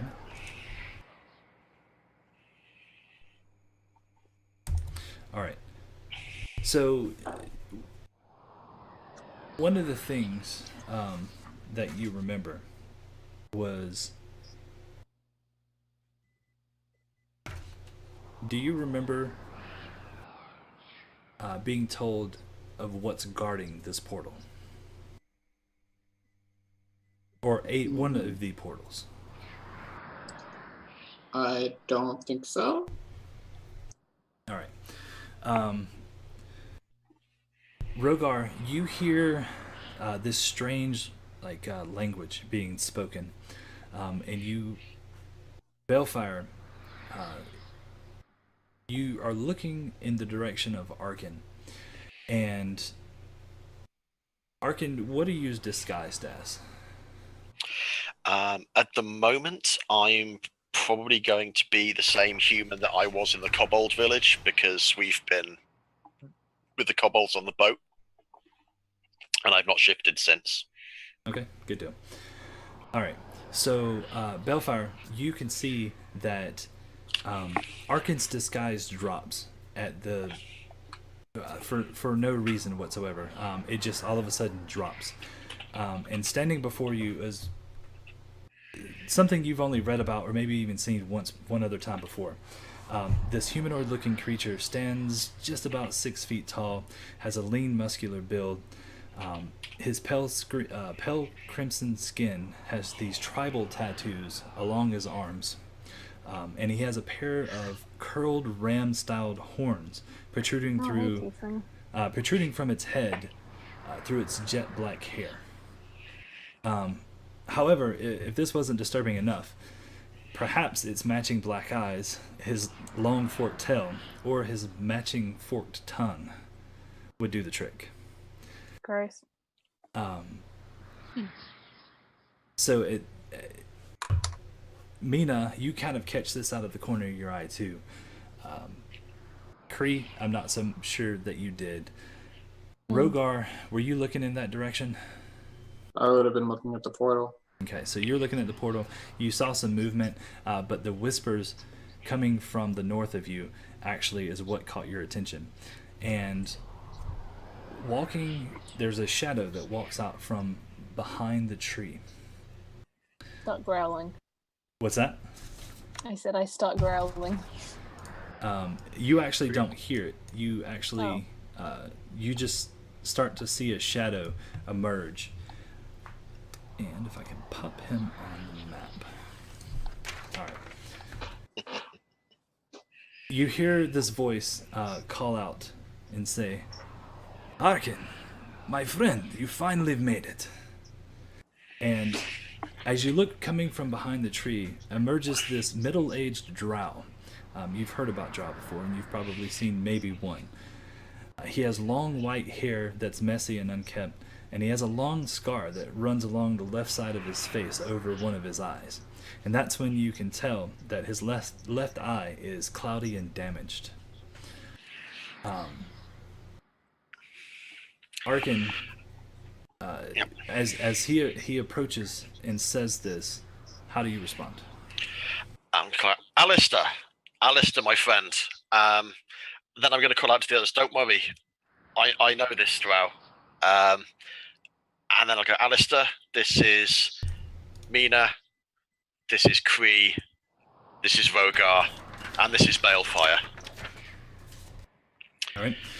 So when you say that, two other figures appear out from behind the tree. So you see movement coming out. The two figures emerge.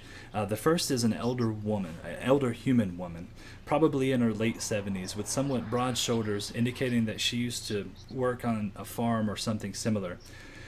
Has a kind of a rough around the edges look with short brown hair. She's wearing brown and tan robes, and suddenly you notice some movement in one of her front pockets, and this little pig head sticks out and looks like he's chewing on something. And then the second one, the second figure comes from behind her out of the shadows, and you see it's a weathered-looking human male, roughly the same age as the female. While he may have once had brown hair, he has long, wavy, silver-colored hair that would drape past his shoulder had he not kept it in a ponytail. He's dressed in a dark blue wizard's robe, and he looks at you with dark, almost black-colored eyes. Both of the humans, they look rather fragile, but they look like they're up to the task of fighting. And Alistair... Fight a 7-year-old woman? Alistair looks at Arkin and he says, "Surely you remember our friends Heidi and Jared." I do. Have you any news on my brother? After we've saved him from the Efreet, we joined up with Michael to go after Glinda and the Rod of Dragon Control at Rydell Keep. We had great intelligence that night, and we found out that Glinda was fighting on the northern side of the keep, while Namaruz was transporting the rod on the western side. Jared, Heidi, Mordecai, and myself, we went after Glinda, as we had a score to settle there. But I'm truly sorry about your brother Arkin. I know he meant a lot to you. What But happened? He did not make it out of the keep. Michael took Koa, Grimshaw, Talista, and Draco to head off the caravan transporting the rod. Even they had losses that night. Arkin will go quiet a bit at that news.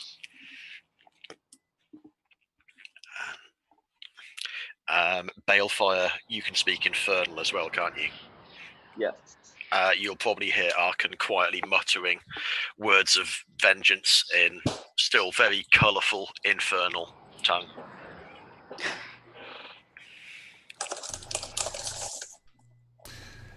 So, at the sound of all of this, what do you guys want to do? Now, currently, Kree is a hyena. Giant hyena. They're big. I'm gonna stand next to the giant hyena. Right, so I'm you're gonna technically back a up? large beast, so I'm taking up 4 squares. I'm just gonna hide in the shadow of the tree with my bow ready. You're And putting it ready out. in action. Okay. Should anything start attacking us, I will put Hunter's Mark on it and attack it. I'm just moving them real quick. So the drow looks at Belfalt from behind the tree, and he says, "You can come out from hiding. We mean you no harm." I use my message cantrip and I say, "You might," but I have no idea what else is around. The elder human male begins to approach Rogar. And he holds out his hands as a gesture of hello. Can I do an insight check? Sure. Yeah, I'll assist her on that. Yeah. If you can assist on an insight check. I don't need an assist. He walks to you. He's a bit slow moving in his old age, but he means well, and he has good intent. As he's approaching, I tense up. I don't lift the weapon, but like my hands on the weapon tense. But then I sort of just get a sense he's not a threat, and I very hesitantly take his hand. Right. So he shakes your hand, and while he looks fragile, he actually has a very tight grip. Okay. Bree's gonna sit on the floor and wag her tail. The woman comes up to you, and she says, "I'd very much like to pet you." To be fair, it's probably, They I'd don't- very much like to pet you. I was gonna say, do they? Right. Yeah, so far away. I've just been introduced as Kree. They do not know that I'm not actually a giant hyena. That's Who correct. could've just They just think that domesticated. Kree is the name of the hyena. I message cantrip you, so you should start to lick your finger and then bite it. So she reaches out her hands to go and kind of like pet you on the head.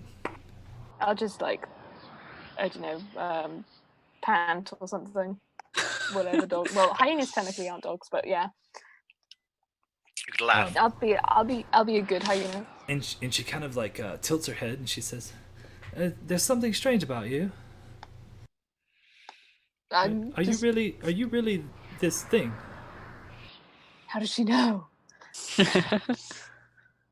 I'm just gonna sit there. wagging your and tail. act like a dumb dog. So she starts petting you, and she's like, "Who's a good boy?" Boy, excuse me. Yeah, just act like a dumb hyena. All right. So, Mina, what do you do when all of this happens? I'm gonna stand and observe and kind of regret giving the scroll to Arkin. All right. It's like, what on earth is going on? If he's moving over there, I'm moving back. So, Alistair slowly walks up to Arkin and puts his hand on his shoulder and says, I feel for your loss, but there's work to be done. Arkan will nod.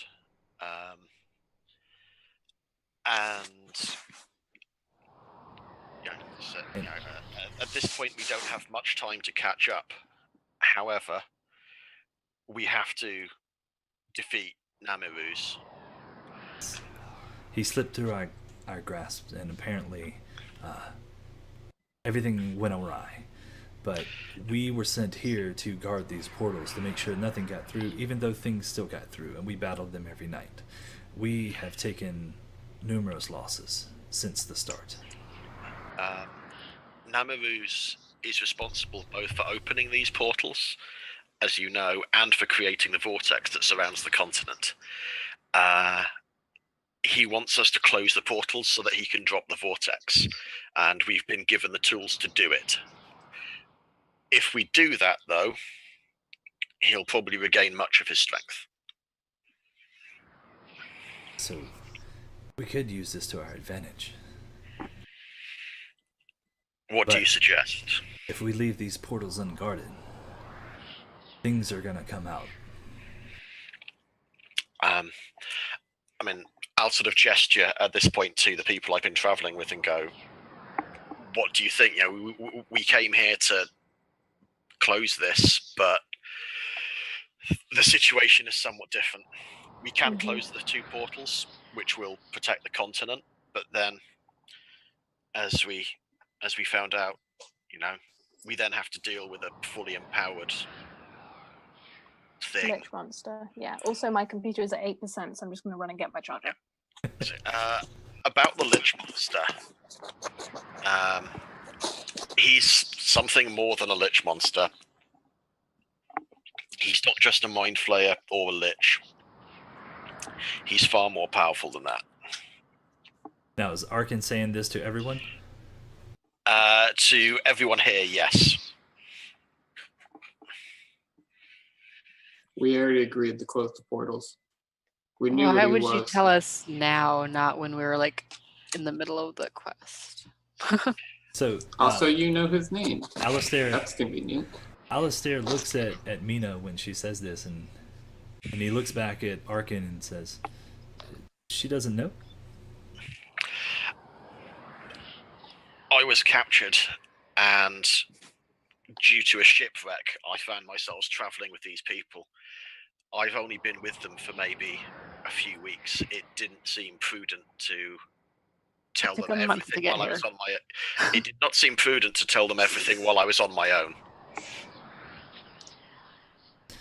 Well, it seems like your mission was at least somewhat of a success.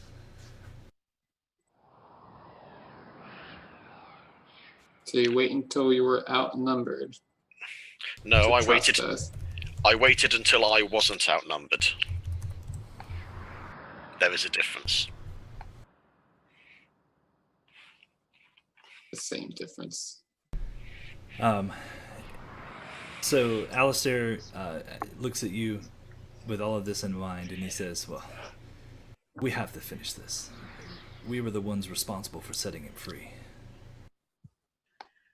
Not you, but your brother." Well, let's get started closing the portal then. So, unless anyone interrupts, Arkan is going to move forward and sort of take a position in front of the portal and look to get the correct scroll and start preparing. So Alistair actually intervenes, and he says... Oh, sorry. No, you're okay. I accidentally unmuted my computer. No, you're good. Alistair intervenes and he says, well, maybe we don't have to close the portal, so we don't have to fight him at full strength. We have allies. If we tell them our plan and convince them, maybe they'll guard while we leave to go attack. Forgive me for slight ignorance, but I believe being a lich means something. And As Alistair a looks player, at I you. hate liches, but Kree knows nothing. Alistair looks at Rogar and says, "Dear boy, have you not listened to anything we've been talking about? He's I've not been listening. a lich." Well, we gathered that much. I mean, it's the portals that make him look bitch-like. Yes. Namaruz is an ancient entity from the Penumbra. From the Penumbra. We inadvertently released him some 60 years ago. We were tricked by the cult of the Twisted Darkness, who worship him. He got free, and apparently he had a vessel, and we were sent here by Michael to protect this portal, to keep things from coming through while he dealt with Namaruz. You didn't do a very good job. You wouldn't even last a day here, little girl.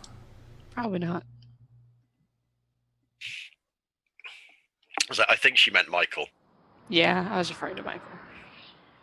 Well, that even strikes a chord with him because apparently Michael was somebody that they trusted. She's not tactful. That's true. She wouldn't be. Balefire kind of glares at Nina as well. I know you liked him too, or her, it. Damn.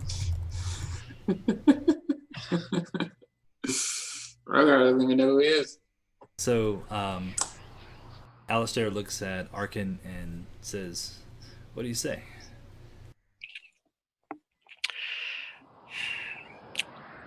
I think our best bet, in all honesty, is to close the portals and attack him as a group. Sorry. We've been out of touch for a while, so we'll follow your lead. Well, you say you have people guarding the other portals? Or the other people around? I'm sure they would love a little bit of revenge. There's one other portal, so Right. But I'm saying once we close the portals, we'll like, have 3 groups. Yeah. Alistair, what of the dragons that came here? Do any of them remain? A lot of them died before we could get here, attacking or getting attacked by these creatures. Few remain. There are some that remain in the mountains.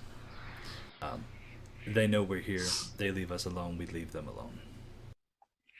Do you think they would enjoy a chance of revenge on Namaruz as well? It's quite possible. I know there's an ancient red dragon that lives in the mountain. Namaruz has been relieved of the rod. Really? Where's You it can't at get now? it. I believe Talissa hid it. Well, that was We the have plan. Yeah. Mina's just said, yeah, we've got it. So You have the Rod of Dragon Control. Balefire message cantrips Well- Nina. You're being too forthcoming with information. specifically, Rogar has the rod, but yes. I message him back and say that Arkin already knows this. Interesting. Maybe we can put it to use. Given what was done to the dragons before and how upset they were, I suspect that we would be better off asking them to help rather than forcing them. Otherwise, there is the risk that and they turn on us. But Namarus won't be able to stop them. Well, let's get to it then. Okay. So Arkham will take out the scroll and start the ritual to close the portal. All right. So you start to do this, and the portal begins to,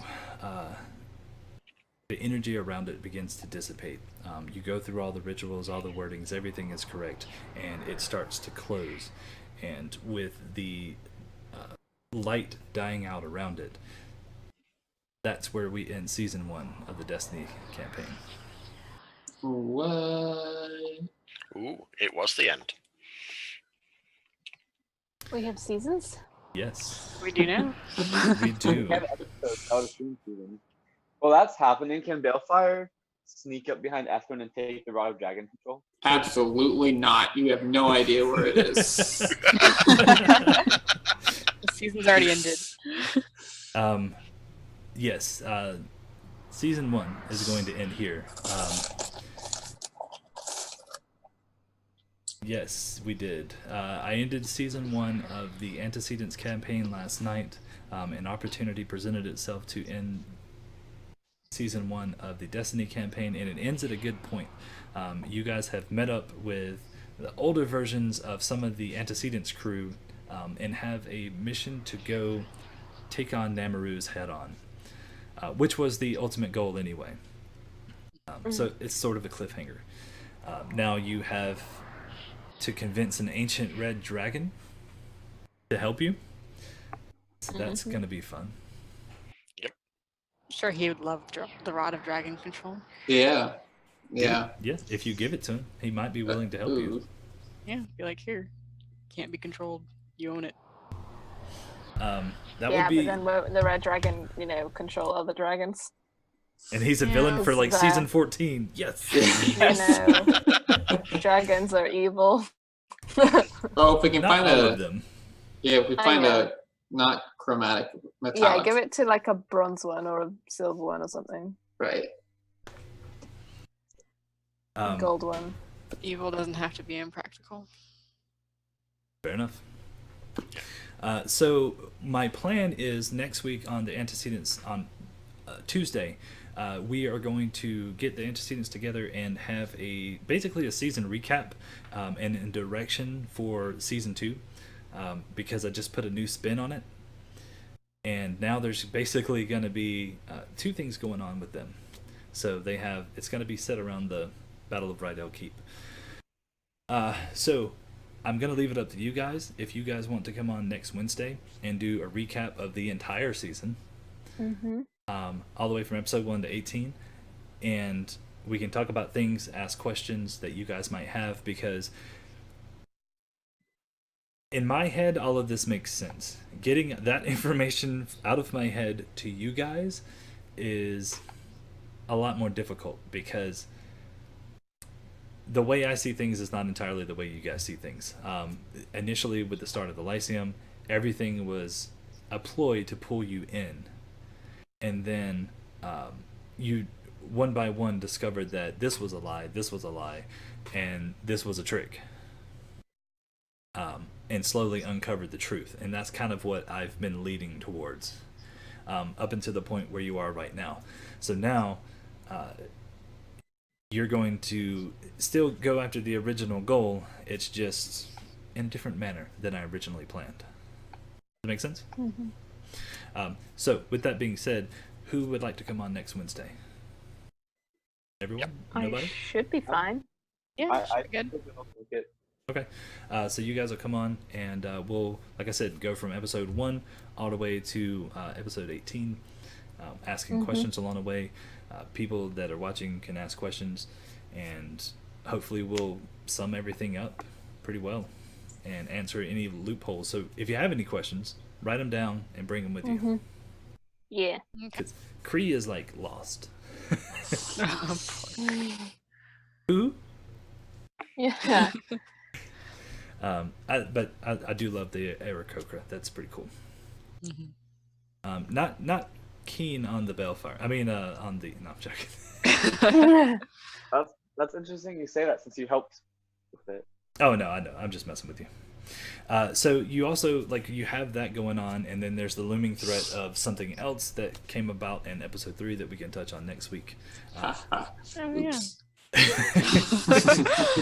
Oops. Yeah, that was an oops.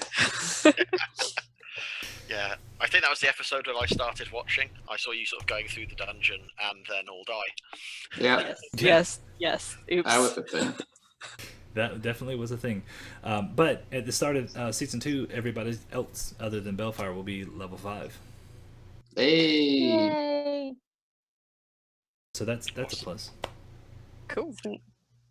What do I even get at level 5? Time to open the player's handbook. Ooh. Now, one other thing I do want to note, with after next week, which is the 11th when we'll do the recap on everything, we're gonna have a break on games. Basically, I'm gonna take 2 weeks off, and then on the 31st, which is Halloween, Marie from the Antecedents campaign is gonna be DMing a one-shot on Halloween. So there'll be that, and then we'll start everything back, starting with Grimshaw's Tavern on the 6th of November. So the 6th, 7th, and 8th is really when we'll pick back up with season 2 on both campaigns. So there will be some hiatus and some downtime for all of that stuff. Does that work for everybody? Yeah, that's All right. cool. Now, I also do realize that holidays are going to be coming up soon for some of us. I don't really know how the UK holidays work, so I apologize. So I know there's going to be people going out of town and have family in town. So if we need to work around the schedules, let me know. If we need to do a holiday schedule to where we skip some episodes. Depending on that. what happens, I may possibly be in Italy. Oh, that's cool. That's cool. But okay. I think that's it for now until next week, until we do the recaps. I'm gonna throw up the website real quick. Hopefully I can start updating that and getting things ready for season 2, because I have a lot of stuff to fill in. And at some point, somebody else is gonna start a campaign that I get to play in. That'll be nice. Someone who just said bye in chat. Yay. But you guys can still keep up with the website. I occasionally post stuff to remind everybody on Twitter. Don't really do anything with the Facebook yet. So outside of that, I don't really have anything else unless you do. Anybody? No. Thanks for watching. Oh, yes. Discord. We do have the Discord. We can still do stuff in Discord. So we'll still be on there. But other than that, I'm going to get us ready to get out of here. I want to say thank you guys for a lovely season 1. That was fun. I look forward to season 2. Hopefully everybody will be there. And and I will see you guys next week for the recap. All right. So have a good night. Thank you guys for watching too. Good night. Hey, everybody. All right.